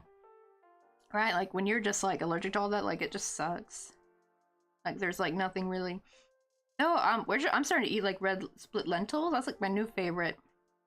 I actually made red split lentil curry the other day because I mostly wanted something, because I'm not vegetarian or anything, but I wanted something to have like something that's shelf stable so I can make like a quick thing of curry without like, oh, if I don't have any meat available or like if I don't have any chicken, I can just still make a nice, you know, curry with a good mouthful. I'll ignore that, that's Mr. Coffee's cacao. Oh, yeah, sorry. Yeah, it goes through the desktop audio. They're probably thinking like, what the heck was that?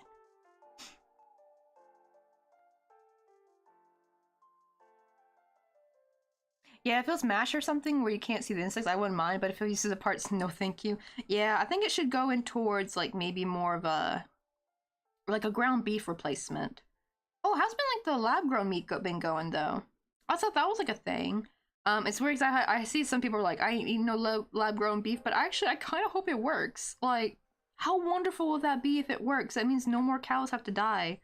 Granted, I don't think they'll be able to make steak or anything like that, but they could probably make things like ground beef. Like they could still make hamburgers, you know, what do you call it? You know, anything that like uses ground beef, like things you would use it like in pasta or any like meat sauces, meatballs, just anything that would take ground beef, meatloaf. I feel like that'd be like a really great alternative if they can make that, because then you still get the taste of beef, but no cows were harmed.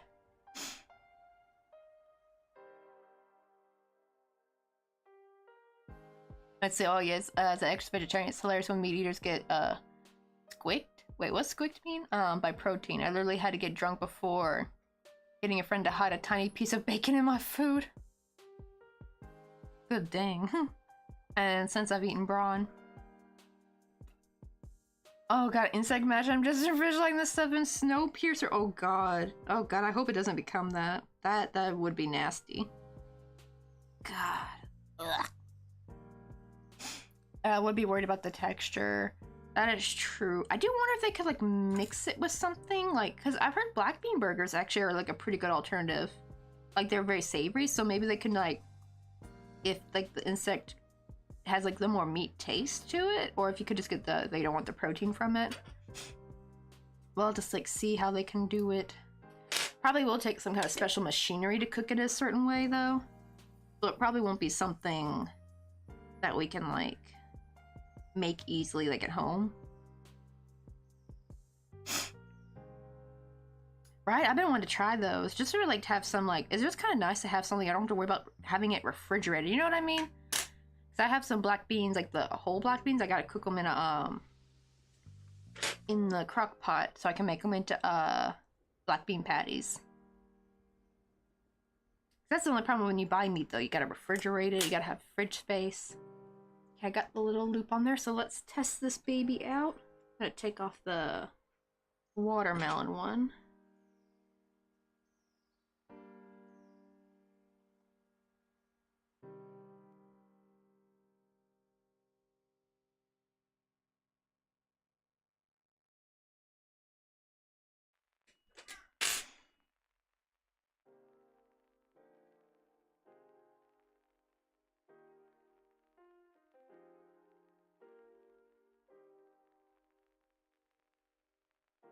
Ooh, that's true, right? The having ASD, so I might have problems with the texture, smells, and light.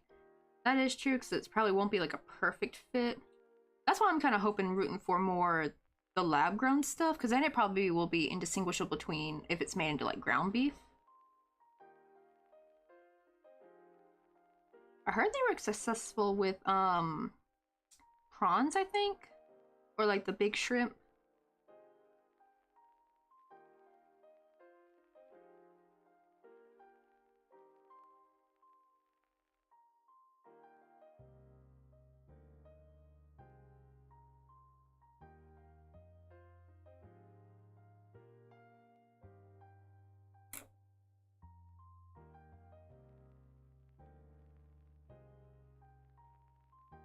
I have really sensitive guts, so I can't even barely look at a beam without getting gassy. In fact, I'm getting gassy from the thought. That is true. I actually didn't think about that being like maybe a thing. Ooh, this one's like a lot smaller than the other one, so I might... Let's see if it still works for this buttonhole. Maybe this will be good for smaller. So I might still need to make another apple one. It still kind of holds it up, but it does look like it's gonna try to go through, so I might need to make this... This size would be good for like, because I do want to make some smaller ones for like smaller buttonholes. But yeah, this buttonhole feels like it might be just a bit too big, but it still looks really cute though. Well, there we go. I think with the texture and smell like that, it's a matter of generations. Like you get used to certain foods from your area. That is true too, because right, like I actually feel kind of jelly how a lot of Vietnamese people actually love vegetables. Like it's like a big thing. Like when I watch UN, she talks about how like all certain vegetables she misses. Like, dang, I wish I felt this way about vegetables, but I don't. Oh, I've never heard of liver pasta. But it's just mushy, gray, and grainy mash. Nobody likes it, but Danes like it. I do love beef liver though. But I think more my dad pan fries it. And he even puts like a little bit of cornmeal on it to give it like a crispier kind of coating. Let us see who is on. Steinman. You mean Steinman?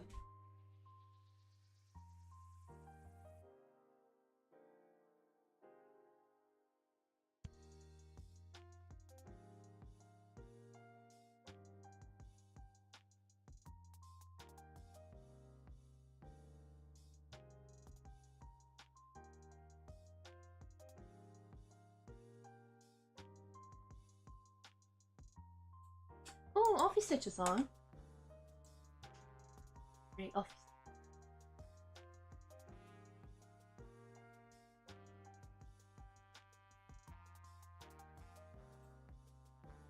You eat that, you're gonna add the powder and the minced garlic. Okay? Oh. I will do it for you.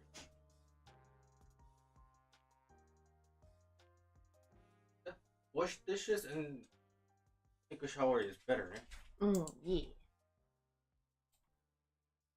Oh, they changed the raid channel thing. What the heck? Fuck system. There we go. Ooh, they're doing a kosher with somebody. What this? What, kosher? No, kosher. I can't see the name though because the text is too tiny. Let me go ahead and start the raid. Okay, now let me type in our little raid commands. My mother loved English cooking, but as an adult I found out you can eat veggie without boiling all the color. How? Right? Like, actually, oven roasted the way to go. That's how I eat veggies now. It's oven roasted. What? Even Delicious. What is English cooking? They don't have cooking. No, it's a joke. They're talking about, like, they found out they can eat vegetable without boiling out all the color. So poking fun at English cooking. Boiling all the flavor out. I know. Yeah, English doesn't have cooking.